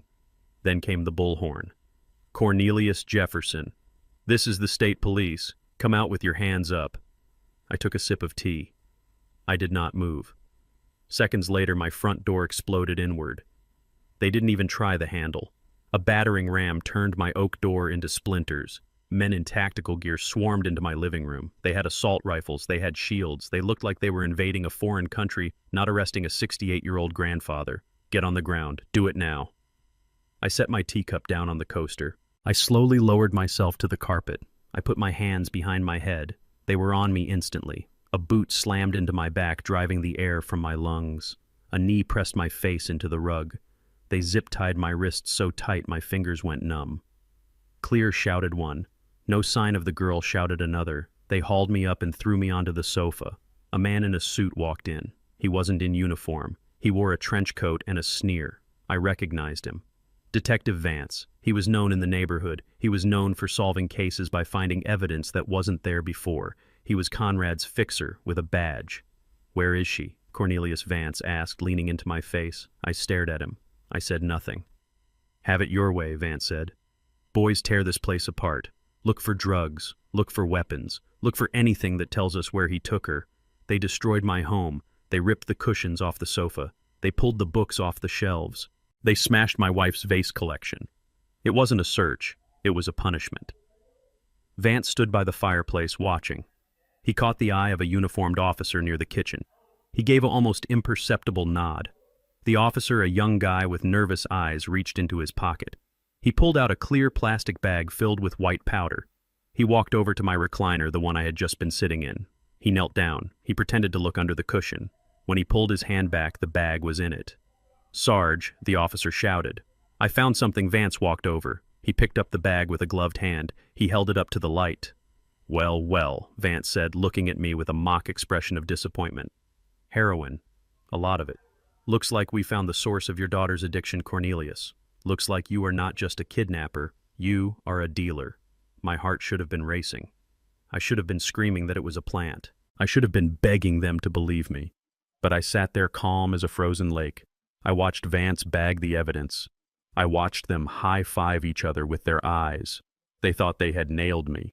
They thought they had the silver bullet that would put me away for 20 years and give Conrad full custody of Zoe and the land. Vance walked over to me. He leaned down close to my ear. You messed with the wrong family, old man, he whispered. You are going to die in prison. I looked him in the eye. I didn't blink. Maybe I said. Or maybe you should have checked the ceiling. Vance frowned. What? I nodded upward. In the corner of the room, hidden inside the smoke detector, a tiny red light blinked. It was one of 12 4K cameras I had installed 5 years ago after a break-in down the street. It recorded everything. It recorded the raid. It recorded the destruction. And it recorded in perfect high definition the officer pulling the bag of heroin out of his own pocket and shoving it under my cushion. And it wasn't just recording to a hard drive, it was uploading to a cloud server in real time. A server that Samuel had access to. A server that was currently broadcasting a private feed to my legal team. Vance looked up. He saw the lens. The color drained from his face faster than water from a cracked tub. I smiled. It was the first time I had smiled all day. Smile, detective, I said. You are going to be a star.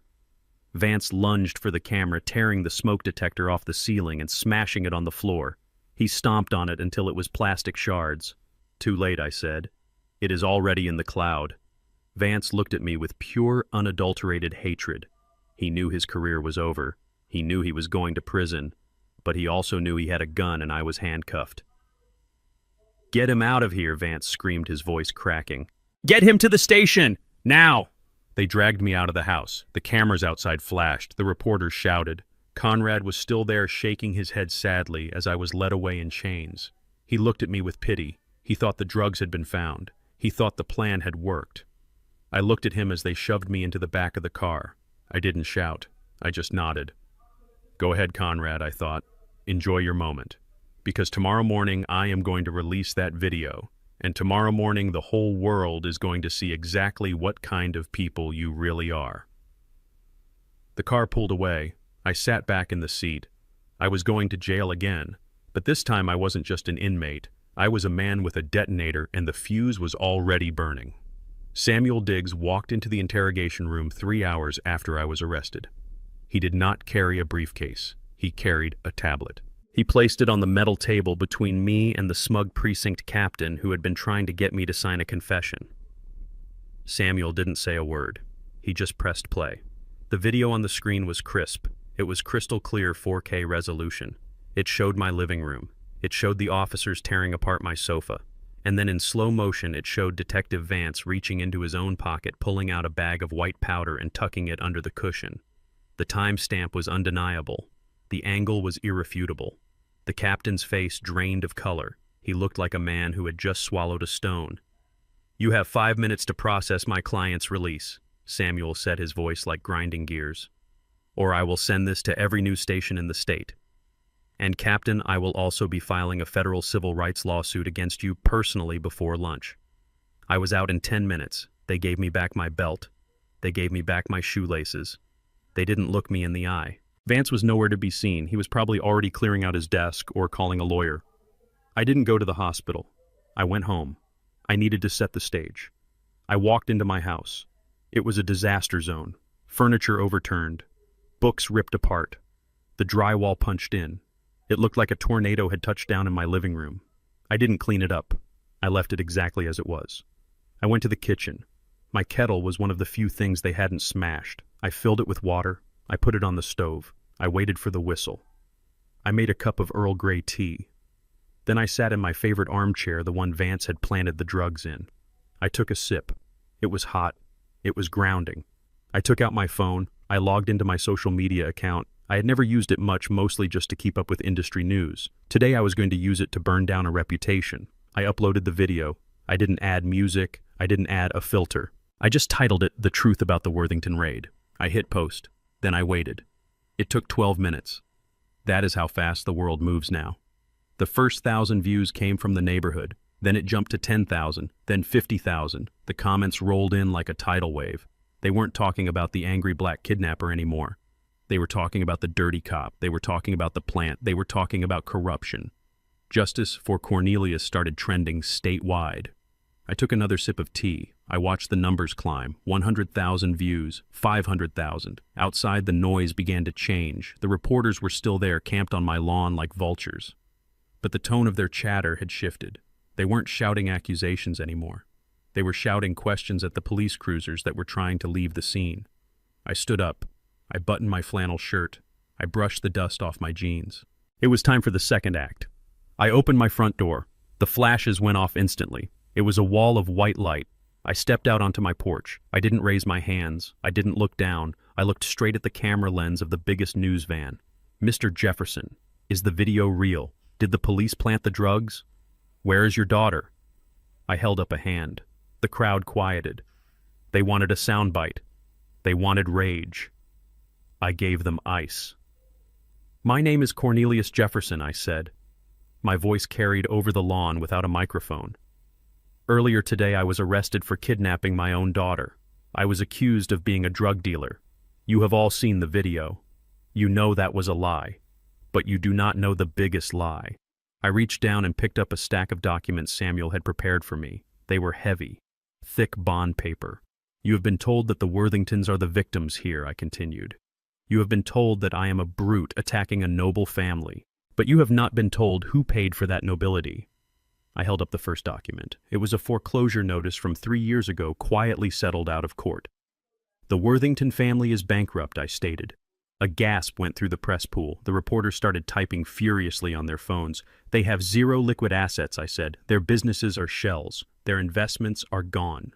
For the last 2 years, they have been living on loans they cannot pay and donations from the charity foundation they claim to run. I tossed the document into the crowd. A reporter scrambled to catch it. I held up the next document. It was a bank statement from the foundation. "This is the ledger for the Foundation for Family Recovery," I said. "You all donated to it last night. You thought you were helping addicts. You weren't. Look at the withdrawals, private jet charters, jewelry stores, payments on a Porsche, payments on a mortgage." I threw that document too. It fluttered in the wind like a dying bird. "They stole from the sick to pay for their suits," I said. "And when the money ran out, they tried to steal from me. They tried to steal my daughter. They tried to lock her away and drug her until she signed over the only thing she had left. A piece of land worth $10 million. I looked directly into the camera. "Conrad Worthington is not a philanthropist. He is a parasite, and he is broke." I turned and walked back into my house. I slammed the door. I didn't answer any more questions. I had given them enough blood for one day. I went back to my armchair. I finished my tea. The silence inside the house was heavy, but outside, the world was screaming. An hour later, the counterattack began. I expected it. Conrad Worthington was a cornered rat and rats bite. I turned on the television. Victoria Worthington was live on Channel 5. She was sitting in her parlor wearing a modest beige sweater, looking small and fragile. She held a handkerchief to her eyes. She was a master of optics. "He is a violent man," Victoria sobbed. She looked into the camera with wide, fearful eyes. "We tried to help him. We tried to help his daughter, but he has a hatred for us. He has a hatred for people like us." She paused, letting the implications sink in. She was playing the race card, but she was flipping the deck. She was painting me as the aggressor, the angry black man coming to destroy the civilized white family. "He destroyed our gate," she continued, her voice trembling. "He beat our security guard.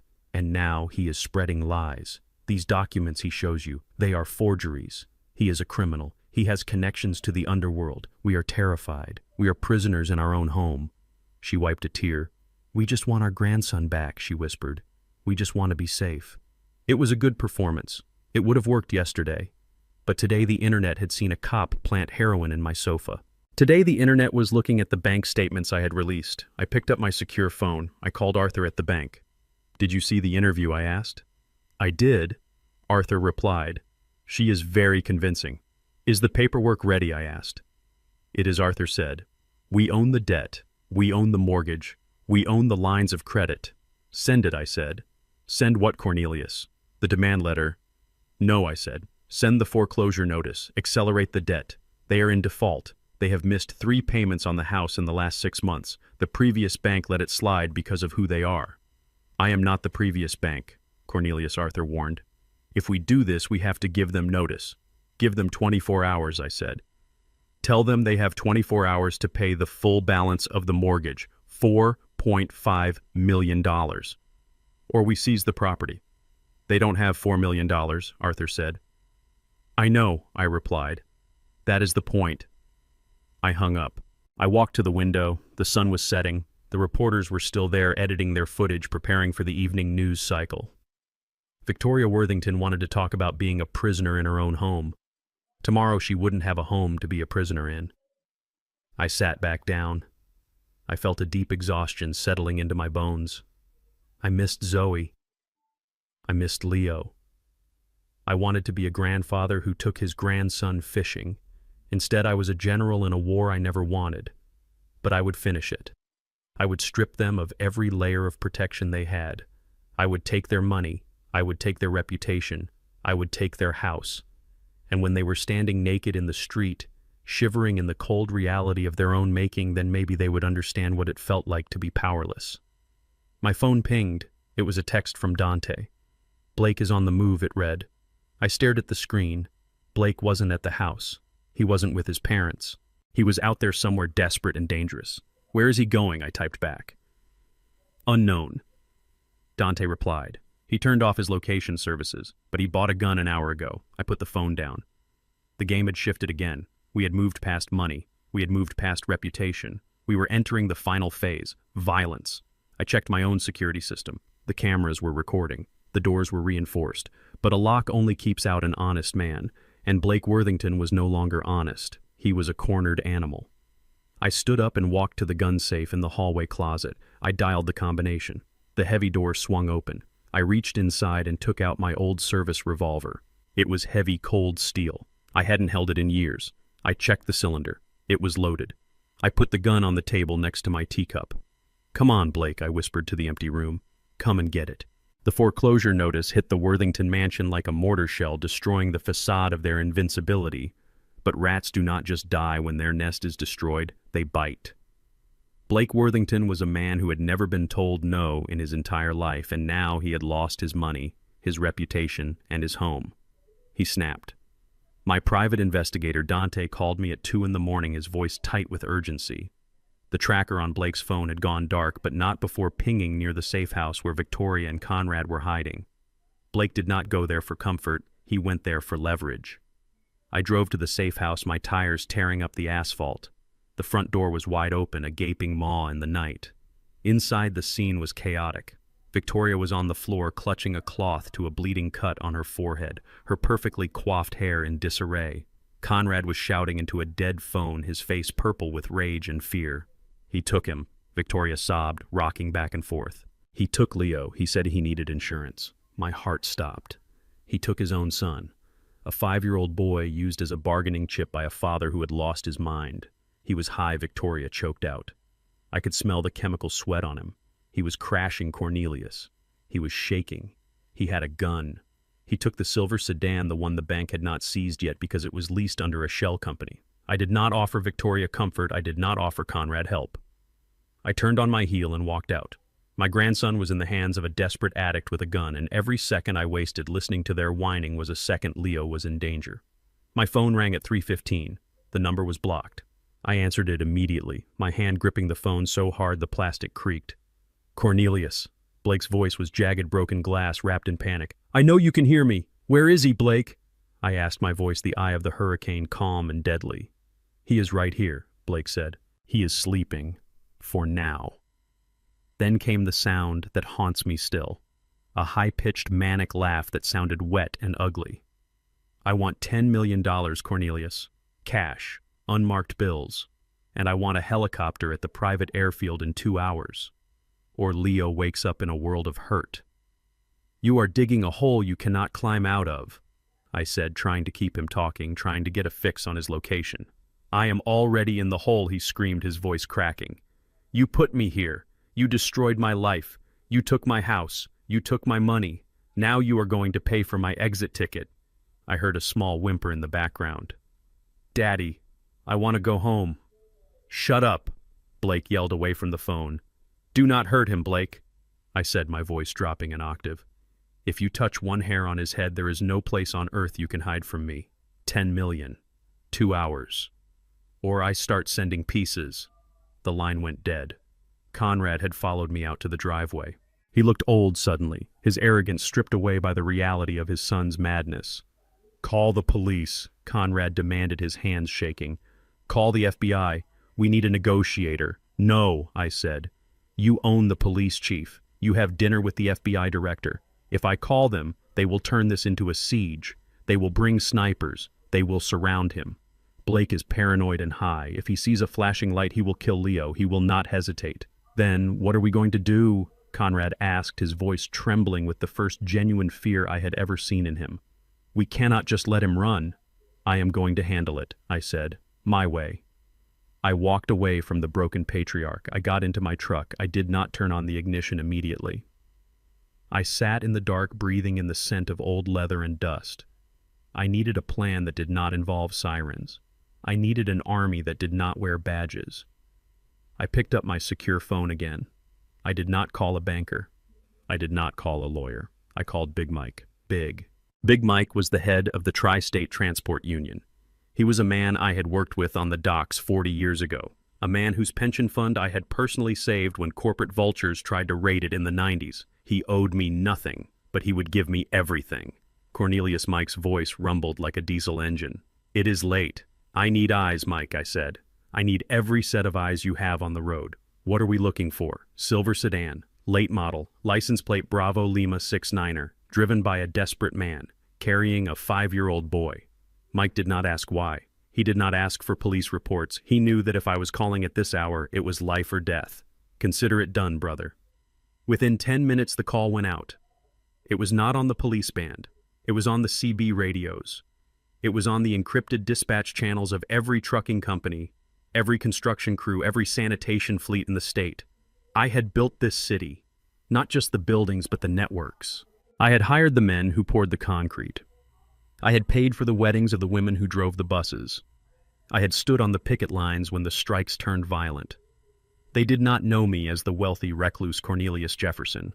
They knew me as the man who never bounced a check, the man who kept his word, the man who was one of them.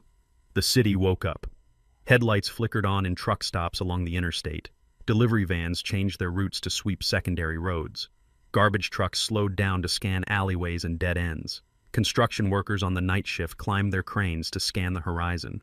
20,000 pairs of eyes were looking for my grandson. Blake thought he was running through an empty night. He thought the roads were just asphalt and concrete. He did not realize he was running through a living web. A web built of loyalty and sweat and blood, and I was the spider in the center pulling the strings. I drove toward the city center, keeping my phone on the dashboard. I watched the reports roll in on the secure app Mike used for union business. Nothing on Route 9. Clear on the interstate. Nothing downtown. Then at 4 in the morning, the radio crackled. I got him, a voice said. It was deep and gravelly. Concrete mixer 42. He just passed me on the service road near the old industrial park. He is driving erratic. He is heading for the abandoned warehouses by the river. The industrial park, my old stomping grounds. I knew every inch of that place. I had poured the foundations for half those warehouses back in the 80s. It was a maze of rusted steel and broken concrete. A perfect place for a rat to hide. Do not engage, I ordered. Just keep eyes on him. Block the exits if you can, but do not let him see you. 10-4 mixer 42 out. I started the engine. My truck roared to life. I am coming, Leo, I whispered. I hung up the radio. I wasn't a grandfather anymore. I wasn't a businessman. I was a force of nature. And I was bringing the storm. I drove fast, but controlled. I knew the layout of the industrial park. There was only one way in and one way out unless you knew the service tunnels. Blake would corner himself. He would go to the biggest building, the old steel mill, thinking he could hold out there. As I drove, I thought about the man Blake had become.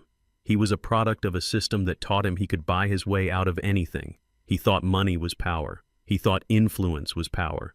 He did not understand that real power comes from the people who build your world, the people who drive your roads, the people who fix your pipes. He had spent his life looking down on them. Now they were the ones hunting him. I turned off my headlights as I approached the industrial sector. I saw the silhouette of the concrete mixer blocking the north road.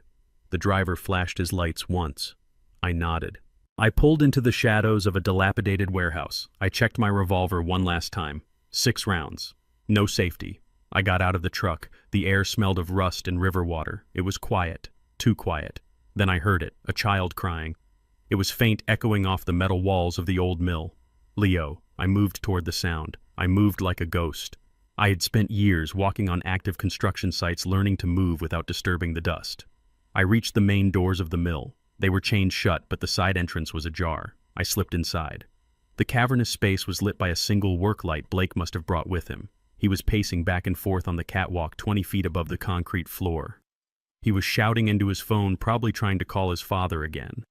Leo was sitting on the floor of the catwalk, his knees pulled to his chest. He was shaking.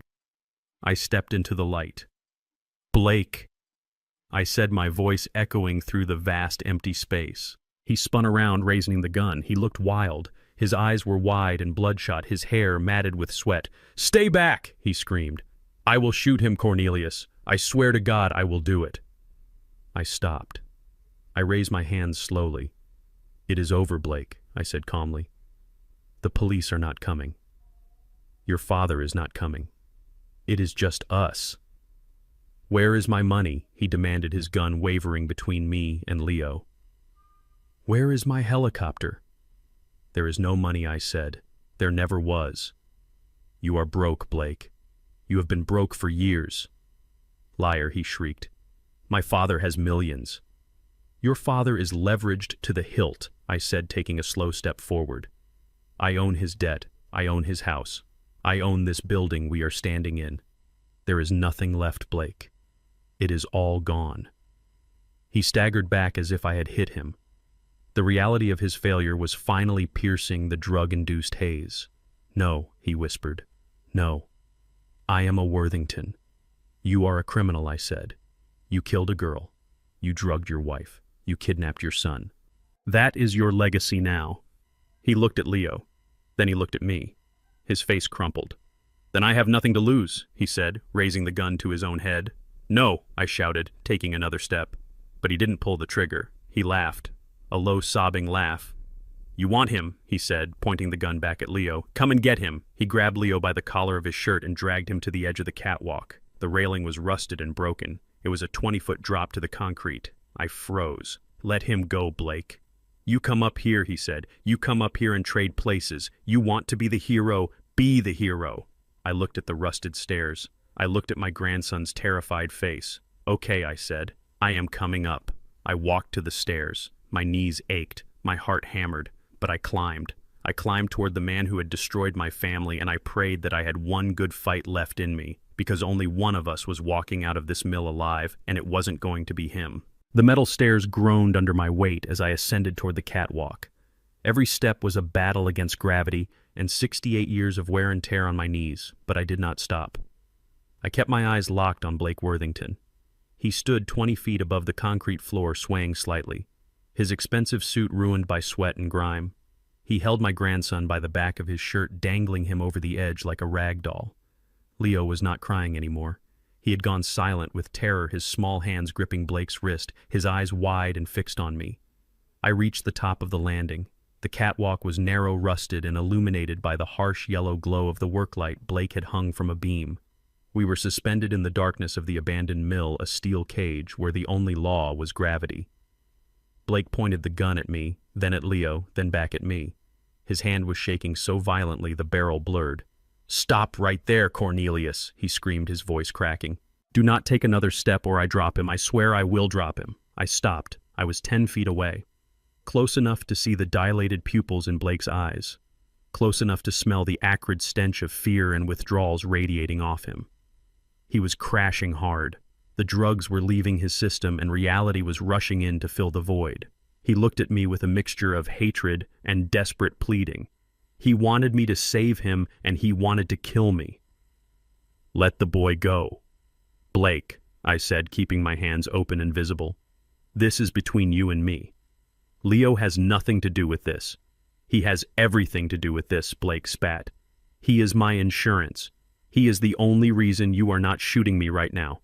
I do not have a gun." "Blake," I lied. My revolver was tucked into the back of my waistband, cold against my spine, but I could not draw it. Not with Leo that close to the edge. If I missed, if I startled him, Leo would fall. I had to talk him down. I had to break him without touching him. "You think you are so smart," Cornelius Blake laughed, a high, thin sound. "You think you beat us. You think you took everything. But my father will fix this. He always fixes it. He is calling the governor right now. He is getting the money. The helicopter will be here any minute." I looked at him with pity, genuine pity. He was a man-child waiting for a daddy who was never coming to save him. "Blake," I said, my voice low and steady.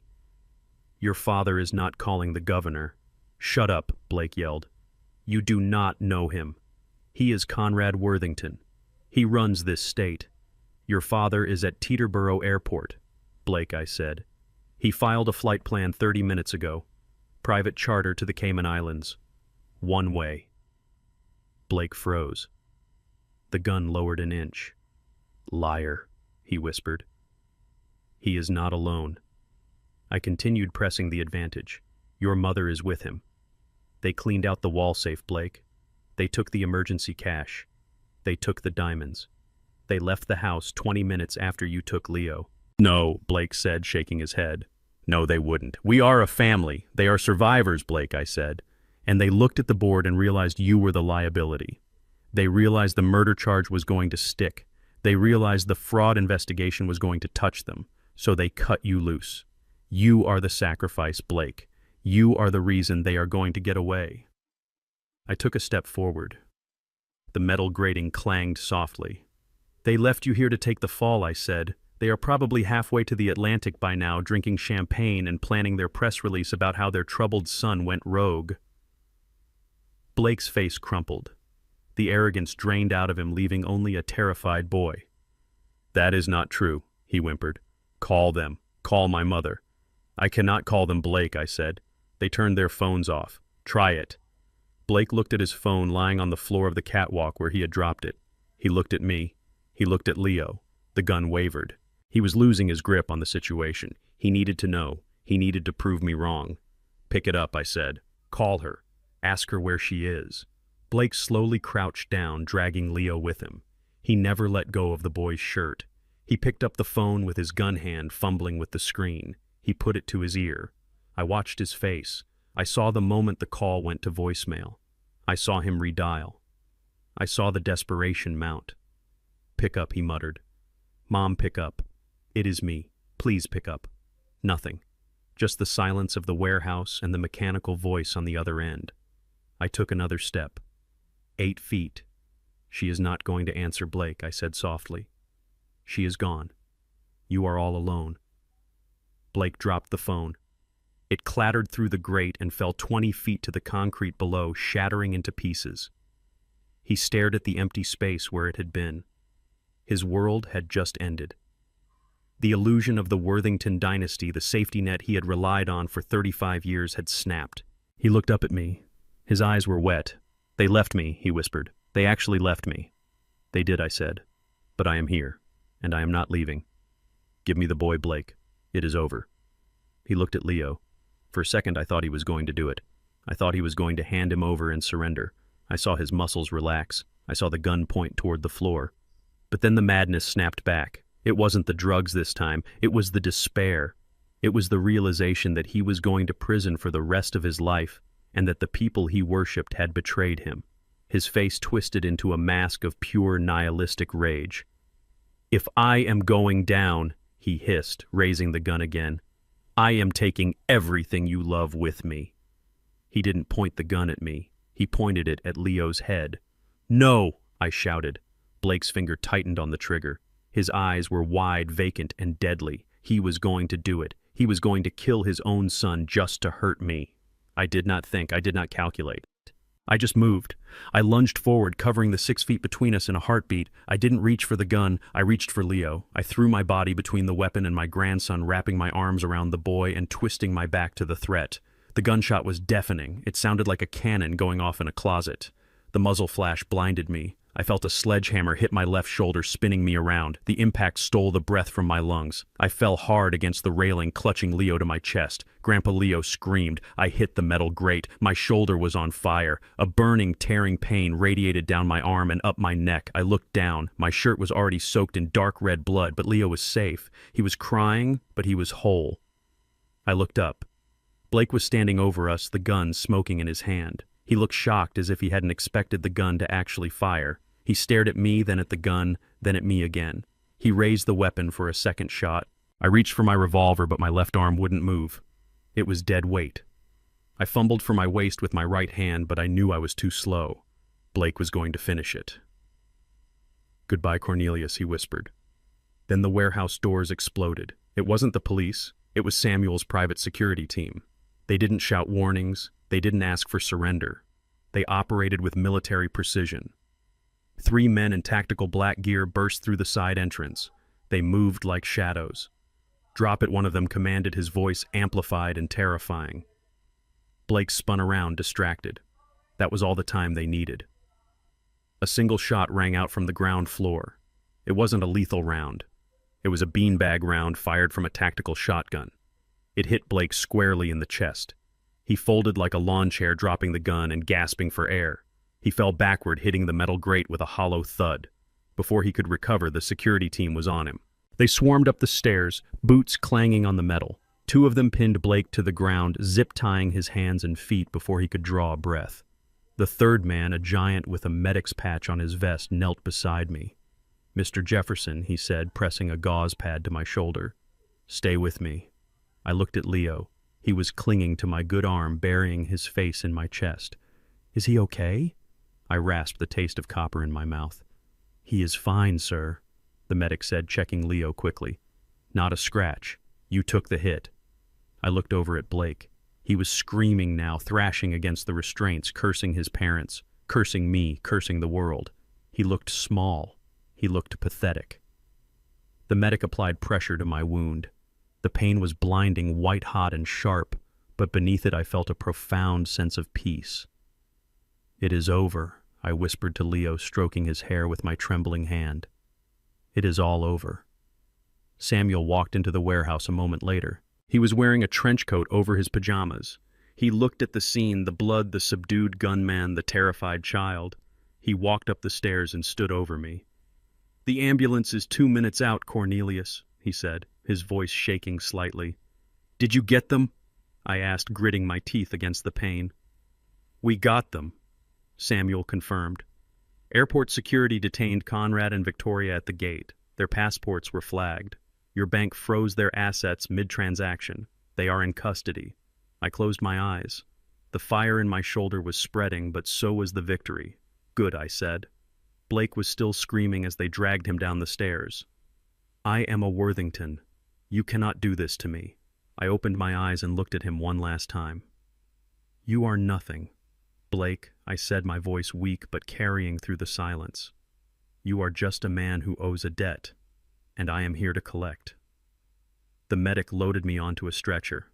Leo refused to let go of my hand, so they let him ride with me.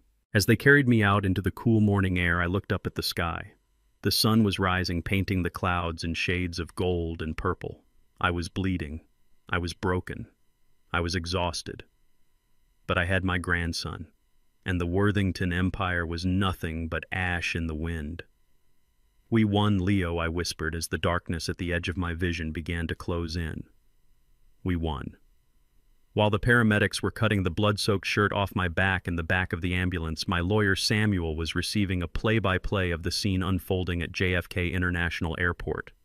It was a scene I had orchestrated with the precision of a demolition expert. Conrad and Victoria Worthington were trying to flee the country.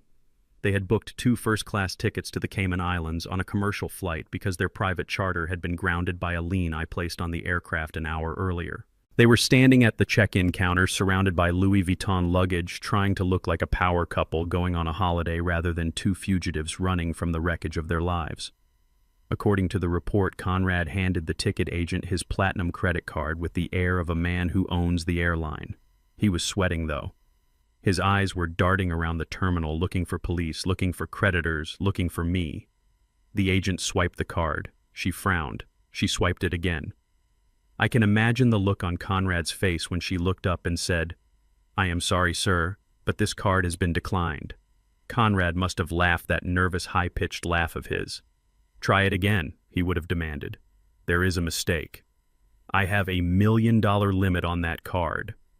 But there was no mistake. My bank had frozen every asset linked to his Social Security number. He produced another card. Declined. And another. Declined. Victoria began to hiss at him, her voice rising in panic, telling him to fix it, telling him not to embarrass her. People were starting to stare. The line behind them was growing restless.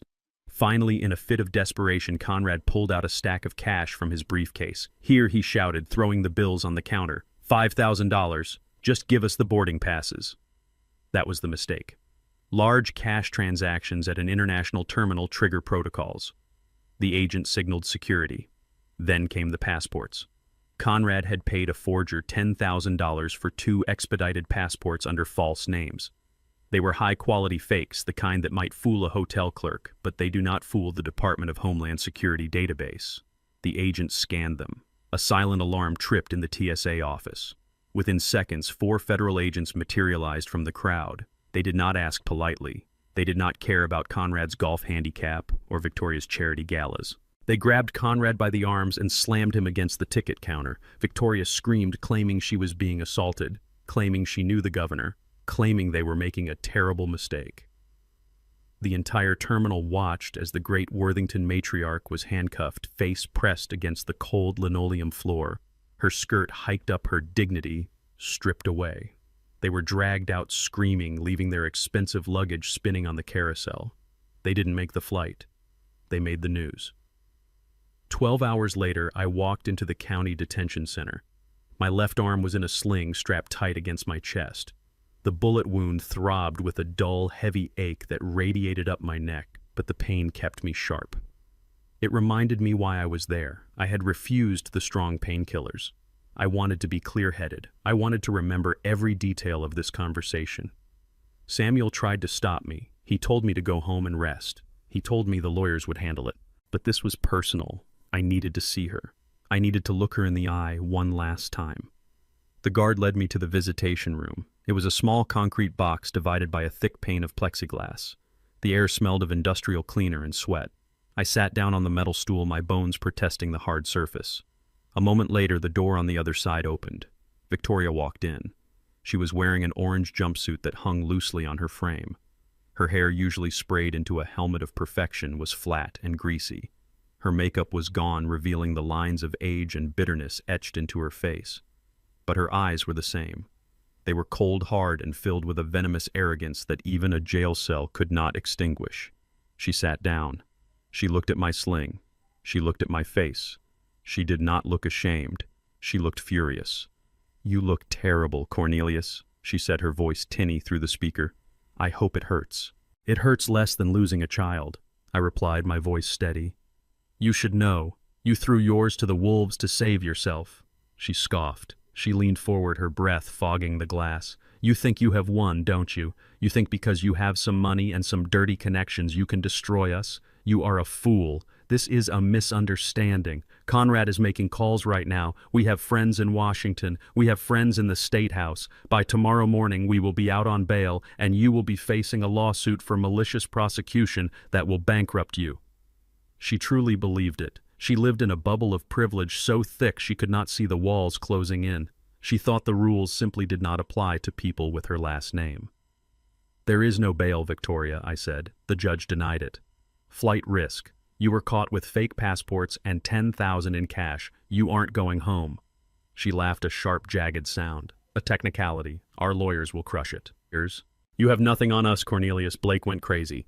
"That is tragic, yes, but it has nothing to do with us. We were victims of a disturbed son. We tried to get him help. That is why we sent Zoe to rehab. We are the good guys here. You are just a thug who got lucky." I stared at her. I marveled at the absolute moral vacuum of her soul. She was ready to bury her son to save her reputation. She was ready to rewrite history while sitting in a cage. "You really don't get it, do you?" I asked quietly. "You think this is about Blake.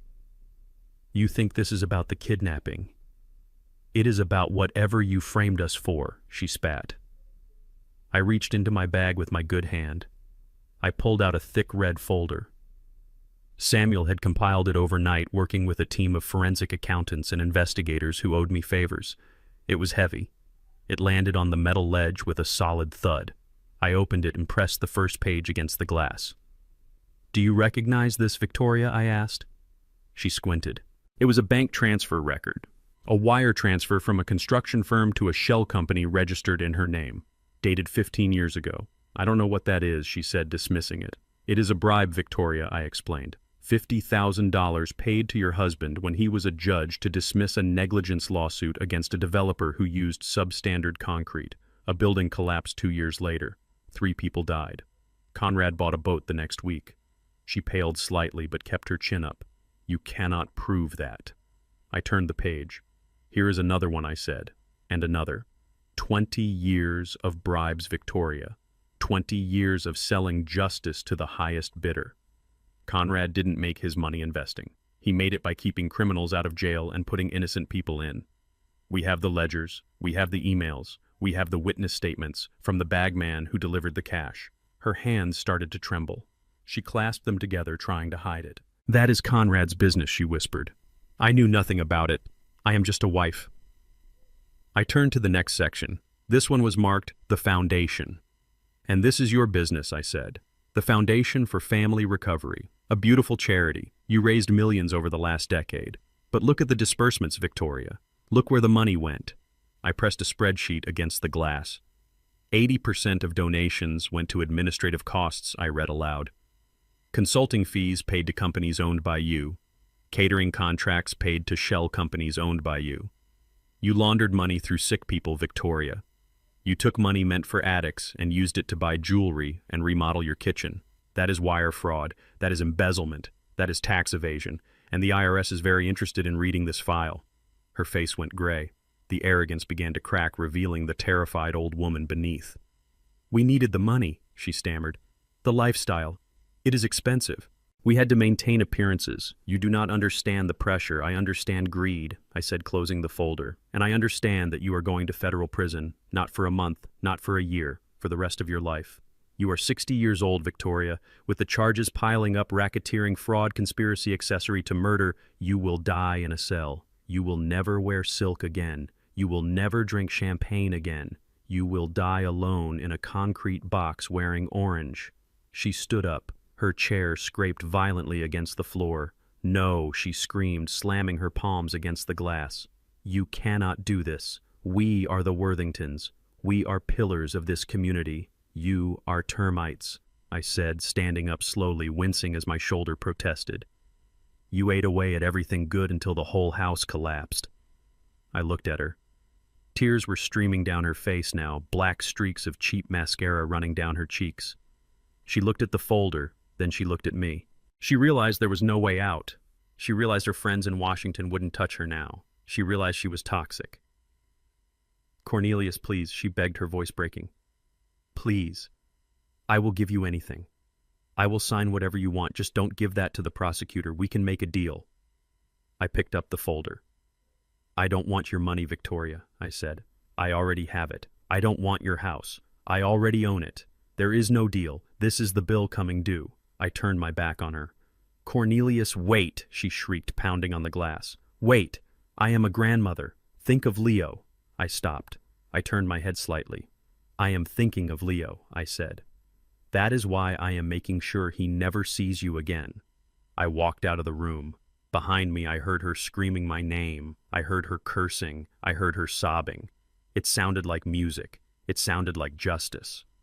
I walked down the long gray corridor, past the guards, past the other visitors. My shoulder hurt like hell, but my heart felt lighter than it had in years. The empire was dead. The queen was dethroned. Now all that was left was to protect what remained of my family and build something new from the ashes. I walked out into the sunlight, ready for the final act. The courtroom smelled of lemon polish and old lies.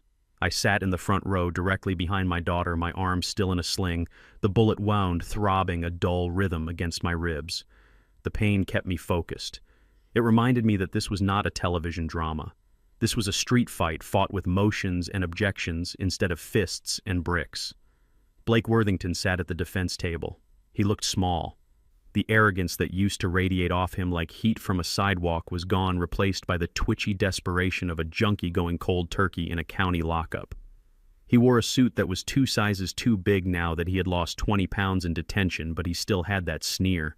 The sneer that said he believed his last name was a get-out-of-jail-free card. His lawyer was a man named Preston, a shark, in a $3,000 pinstripe suit, who specialized in getting rich boys out of trouble. Preston was currently pacing in front of the jury box, painting a picture of my daughter that made my hands clench into fists. Ladies and gentlemen, Preston said, his voice smooth as oil, we are here today to determine the fate of a 5-year-old boy. The prosecution wants you to believe that Blake Worthington is a monster. But look at the facts. Who is the one with the documented history of mental instability? Who is the one who was admitted to a rehab facility for severe opioid addiction just 2 weeks ago? Who is the one with no job, no home, and no assets? He pointed a manicured finger at Zoe. It is Zoe Jefferson, he declared. She is a woman on the edge. A woman who hallucinated a hit-and-run accident to cover up her own drug use. A woman who allowed her violent father to kidnap her from a medical facility. Is this really who we want raising a child? Zoe sat in the witness stand. She wore a simple navy dress. Her hair was pulled back. She looked pale, but she sat with a spine of steel. She did not look at Blake. She looked at the jury. She did not cry. She did not flinch at the insults. Pretend you are dead, I had told her in the truck. Pretend they cannot hurt you anymore because they are already ghosts. Pretend I am a ghost, Zoe thought. Your Honor, Preston continued, turning to the judge, we move for full custody to remain with the Worthington estate pending the outcome of the criminal trial. The mother is clearly unfit. She is delusional. She claims her husband is a murderer with zero evidence other than the ravings of a recovering addict. I looked at Samuel Diggs, my lawyer, sitting next to the prosecutor. He gave me a barely perceptible nod. It was time. The prosecutor stood up. "We call Zoe Jefferson to the stand for cross-examination," he said. Zoe stood up. She walked to the microphone. The room went silent. "Ms. Jefferson," the prosecutor asked, "Mr. Preston claims your allegations about the hit and run on Route 9 are hallucinations brought on by drug use. He claims there is no evidence. Is that true?"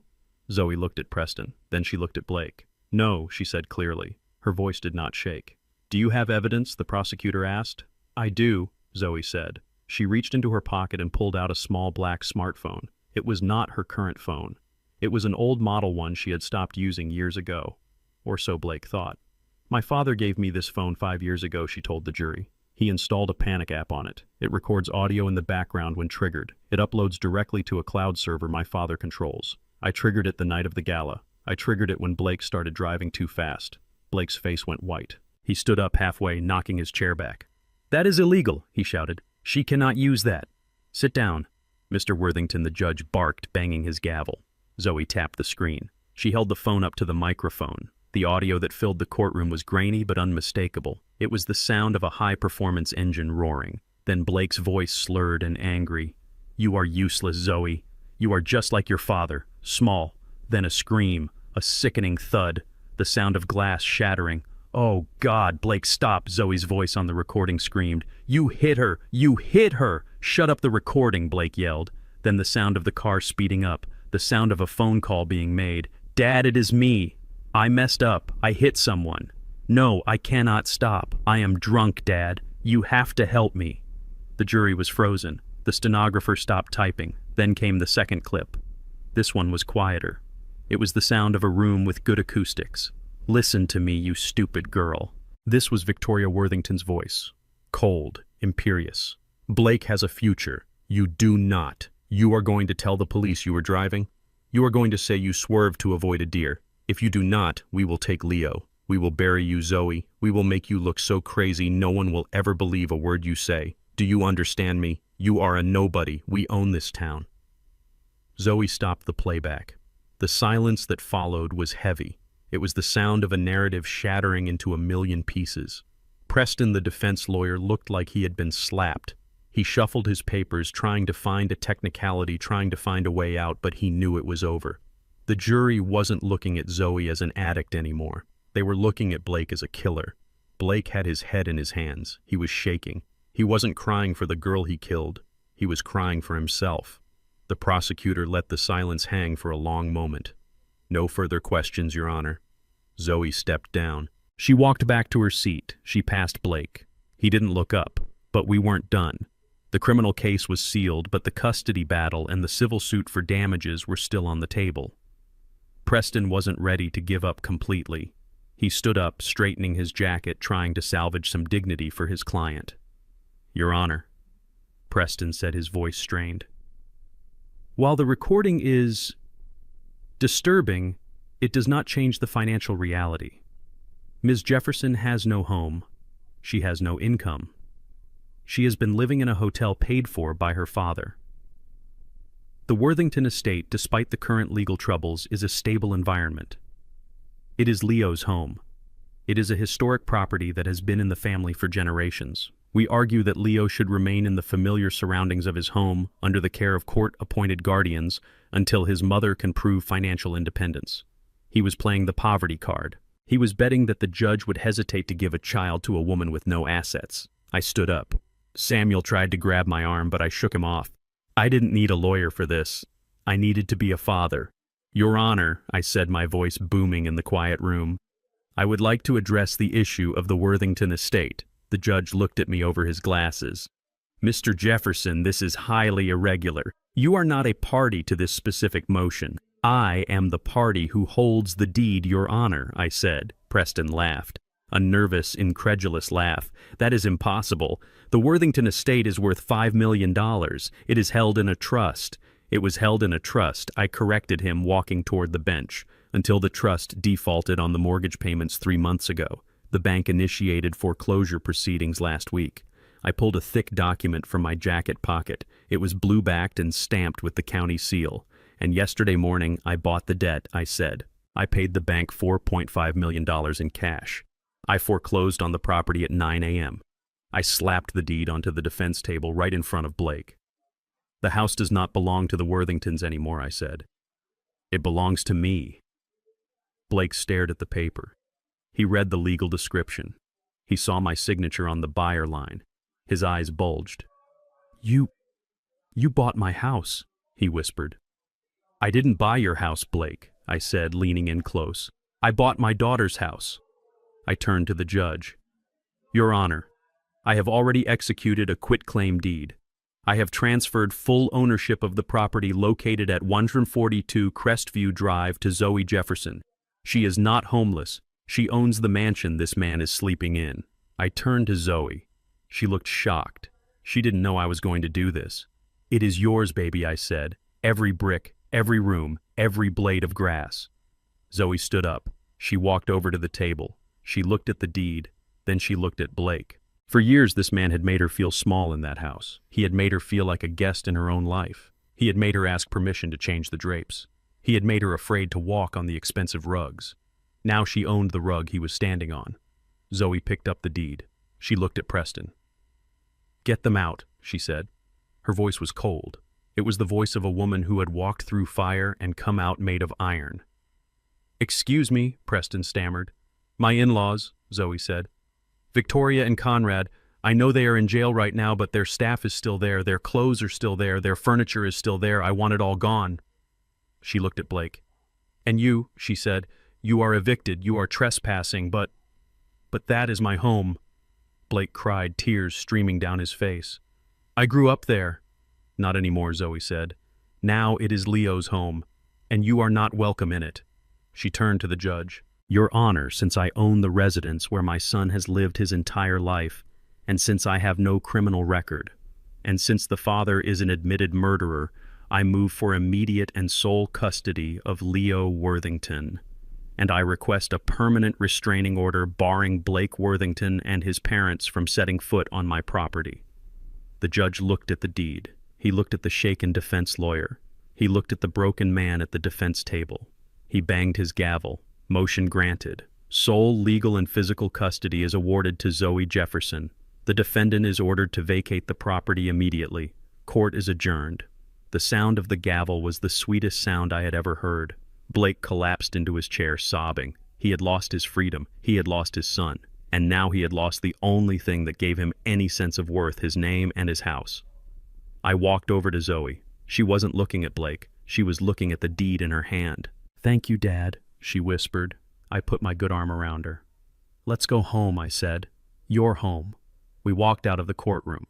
Behind us, the bailiffs were moving in to take Blake back to his cell.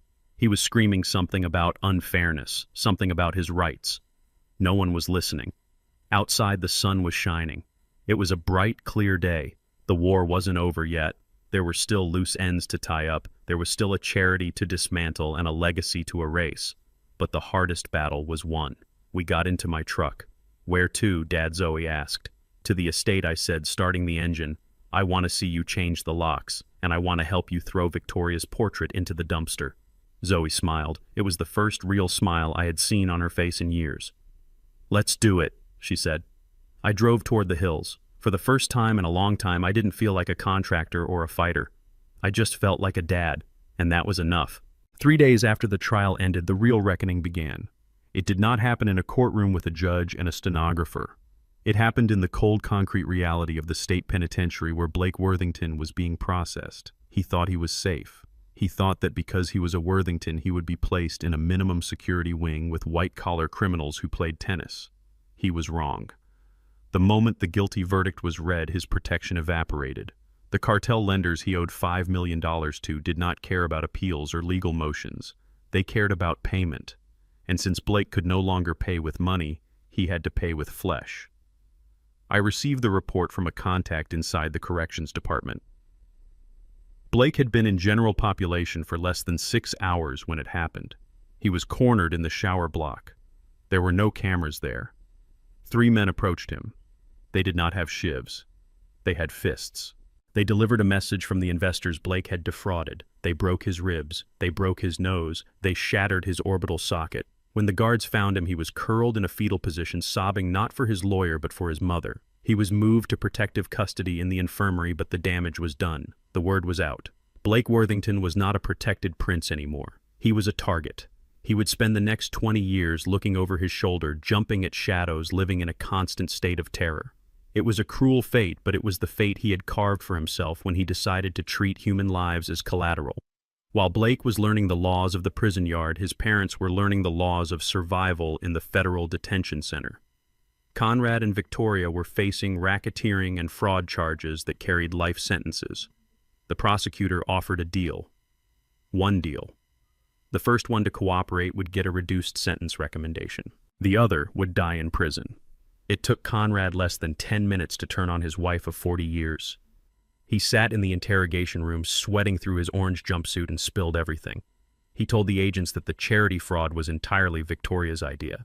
He claimed she forged his signature on the checks. He claimed she was the mastermind behind the money laundering and that he was just a confused old man who did what he was told. He painted her as a Lady Macbeth manipulating him from the shadows. In the next room, Victoria was doing the exact same thing. She told the agents that Conrad was abusive, that he forced her to embezzle the funds to pay for his gambling debts and his mistresses. She handed over ledgers she had kept hidden for years, detailing his bribes and his illegal land deals. She burned him to the ground, hoping to buy a few years of freedom for herself. The Worthington dynasty did not end with a bang. It ended with two terrified old people screaming accusations at each other through cinder block walls, destroying whatever shred of dignity they had left. They had spent a lifetime building an image of a perfect united family. In the end, they were just rats fighting over a sinking ship. While they destroyed each other, I went to work building something new. The bank foreclosure on the Worthington estate was final. The property was mine, or rather it was Zoe's. But we did not want to live there. That house was poisoned. It was filled with the ghosts of their greed and the echoes of their lies. We decided to liquidate everything. I hired an auction house to sell the contents of the mansion. We sold the antique furniture. We sold the art collection. We sold the crystal chandeliers and the silk rugs. We sold the fleet of luxury cars, including the silver sedan Blake had used to kidnap Leo. We stripped the house to its bare bones. It was a cleansing. Every item that left the house took a little bit of the darkness with it. The sale generated $4 million. Combined with the seized assets from the Worthington bank accounts and the liquidation of their shell companies, we had a pool of nearly $10 million. It was blood money. It was money stolen from charities, money obtained through fraud, money stained with the suffering of innocent people. I did not want a penny of it. Zoe did not want a penny of it. We sat in my kitchen drinking coffee, looking at the bank draft. "What do we do with it, Dad?" Zoe asked. "We give it back," I said. "Not to them, to the people they hurt." We established the Zoe Jefferson Foundation. Its mission was simple: to provide legal defense, financial aid, and safe housing for women and children escaping domestic abuse and coercive control. We wanted to be the safety net that Zoe didn't have. We wanted to make sure that no woman ever had to stay with a monster because she couldn't afford a lawyer or a rent deposit. We bought a building downtown. It was an old hotel that I had renovated years ago. We turned it into a sanctuary. We hired lawyers who were sharks in court but lambs with their clients. We hired therapists. We hired security. We created a fortress of protection for those who had none. The Worthington name had been synonymous with greed and corruption. We erased it. In its place, we built a legacy of protection and justice. Every dollar they had stolen was now being used to fight men exactly like Blake. It was the ultimate poetic justice. A week after the foundation opened, I made one final stop. I drove to a small medical clinic on the outskirts of the city. It was a modest brick building with a peeling sign. This was the office of Dr. Evans. He was the private doctor I had called the night I rescued Zoe from the rehab center. He was the man who had come to the hotel suite at 2 a.m, who had set up a drip to flush the sedatives from her system, who had monitored her vitals for 3 days without sleep. He had refused payment that night. He had told me he was just doing his duty. He had risked his medical license to treat a patient off the books because he saw a father who was desperate to save his child. He was the antithesis of Dr. Thorne and the corrupt medical system the Worthingtons had exploited. I walked into his waiting room. It was crowded with people who looked tired and worn down. This was a clinic for the working poor, for people without insurance. Dr. Evans was standing at the reception desk reviewing a chart. He looked exhausted. "Dr. Evans," I said. He looked up. A smile touched his tired eyes. "Mr. Jefferson, how is Zoe?" "She is healing," I said. "She is strong." "I am glad to hear that," he said. "What can I do for you?" "You already did it," I said. "You saved her life. You gave us the time we needed to clear her head so she could testify. Without you, none of this would have happened." I reached into my pocket and pulled out an envelope. "The foundation we started," I said. "It needs a medical director. Someone who understands that medicine is about healing, not billing. Someone who isn't afraid to stand up to power."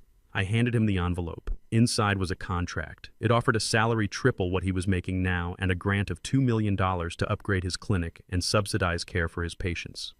"We want to partner with you," I said. "We want to send the women and children we help to you. We want to make sure they get the best care regardless of their ability to pay." Dr. Evans opened the envelope. He read the contract. His hands started to shake. He looked at the waiting room full of people he struggled to help every day. He looked at me. There were tears in his eyes. "Cornelius," he said, his voice thick with emotion. This changes everything." "It is just money, Doc," I said, clapping a hand on his shoulder. "It is only good if you do something good with it. You helped me when I had nothing but a prayer. Now let me help you." He shook my hand. His grip was firm and honest. "Thank you," he whispered. I walked out of the clinic and into the sunshine. The air felt cleaner. The weight on my chest, the one I had carried since that phone call at 3 a.m., was finally gone. I had dismantled an empire of lies. I had punished the guilty. I had protected the innocent. And I had paid my debts. I got into my truck. I checked the time. It was almost 3 o'clock.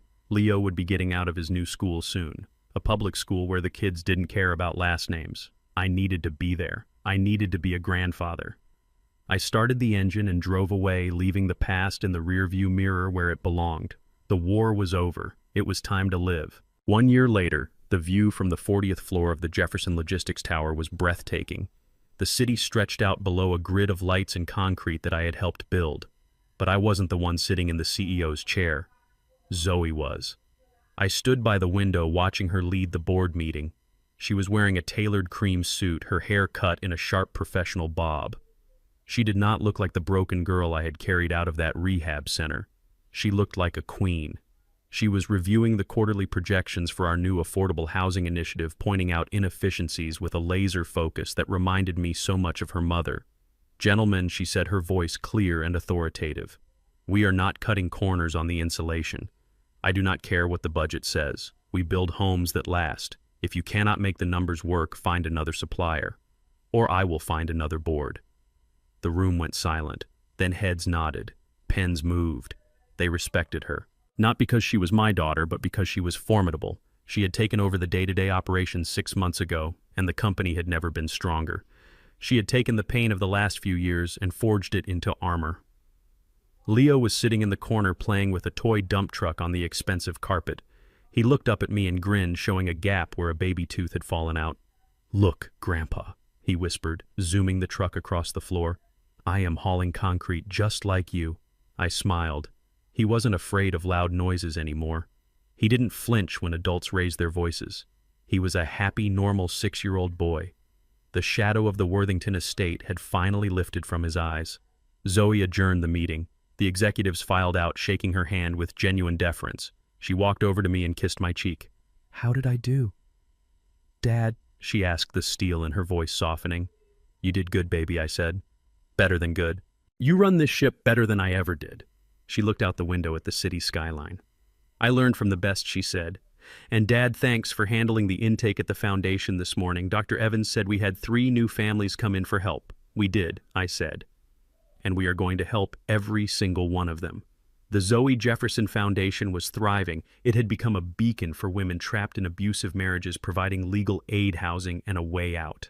Every dollar we spent was a direct strike against men like Blake. It was the best investment I had ever made. I looked at my daughter and my grandson. They were safe. They were strong. They were free. The war was truly over. Later that evening, I was back at my modest house in the suburbs. It was quiet. The repairs were finished. The walls were painted. The furniture was new. But the soul of the house was the same. It was a place of peace. I walked to the mailbox at the end of the driveway. The air was crisp, smelling of autumn leaves. I pulled out a stack of bills and circulars, and then I saw it. A plain white envelope. The return address was stamped in red ink. Federal Correctional Institution, Danbury. The name above the address was handwritten in a shaky script. Inmate 89402, Victoria Worthington. I stared at it. I didn't feel anger. I didn't feel fear. I felt nothing. It was like looking at a relic from a dead civilization. I walked back into the house. I did not open the letter. I knew what it said. It would be a plea, a manipulation, a sob story about how hard prison was, about how she was sick, about how she needed money for the commissary or for a new lawyer. She would try to appeal to my sense of mercy. She would try to use guilt. She would try to use Leo's name. But Victoria Worthington did not understand that she had spent her currency long ago. She was bankrupt in every way that mattered. I walked to the fireplace in the living room. The embers of last night's fire were still glowing faintly under the ash. I struck a match and lit the corner of the envelope. I watched the flame catch. The paper curled and blackened. The red stamp of the prison dissolved into smoke. I held it until the heat licked my fingertips, then I tossed it onto the grate. I watched it burn until it was nothing but gray ash. I didn't owe her a response. I didn't owe her a thought. Her punishment was not just the prison cell. It was the silence. It was the knowledge that the world had moved on without her, that the people she had tried to destroy were thriving while she rotted. That was the true justice. I dusted the ash from my hands and walked to the kitchen. It was time for coffee. I poured a cup of black coffee and walked out to the back porch. I sat in my rocking chair, the wood creaking familiarly under my weight. The sun was setting, casting long shadows across the lawn I had tended for 30 years. I took a sip. It was hot and bitter, just the way I liked it. I thought about the journey, the gate, the jail cell, the auction, the warehouse. It felt like a lifetime ago, but the scars were still there. My shoulders still ached when it rained, but they were good scars. They were reminders that I had stood my ground. People looked at me when I went to the grocery store now. Some whispered, some pointed. The man who took down the Worthingtons, the contractor who bought a bank. But most people just saw an old black man in a flannel shirt sitting on his porch drinking coffee. And that was fine by me. I didn't need them to know the extent of my power. I didn't need them to know about the accounts or the properties or the influence. I knew. Zoe knew. And the Worthingtons certainly knew. I had taught them a lesson that I hoped would echo in the halls of their country clubs for generations. Never underestimate a father. Never assume that a man is weak because he is quiet. Never assume that a man is poor because he is humble. And never ever touch his family. I looked at the house next door where a young couple was moving in. They waved at me. I waved back. I was just Cornelius. I was a neighbor.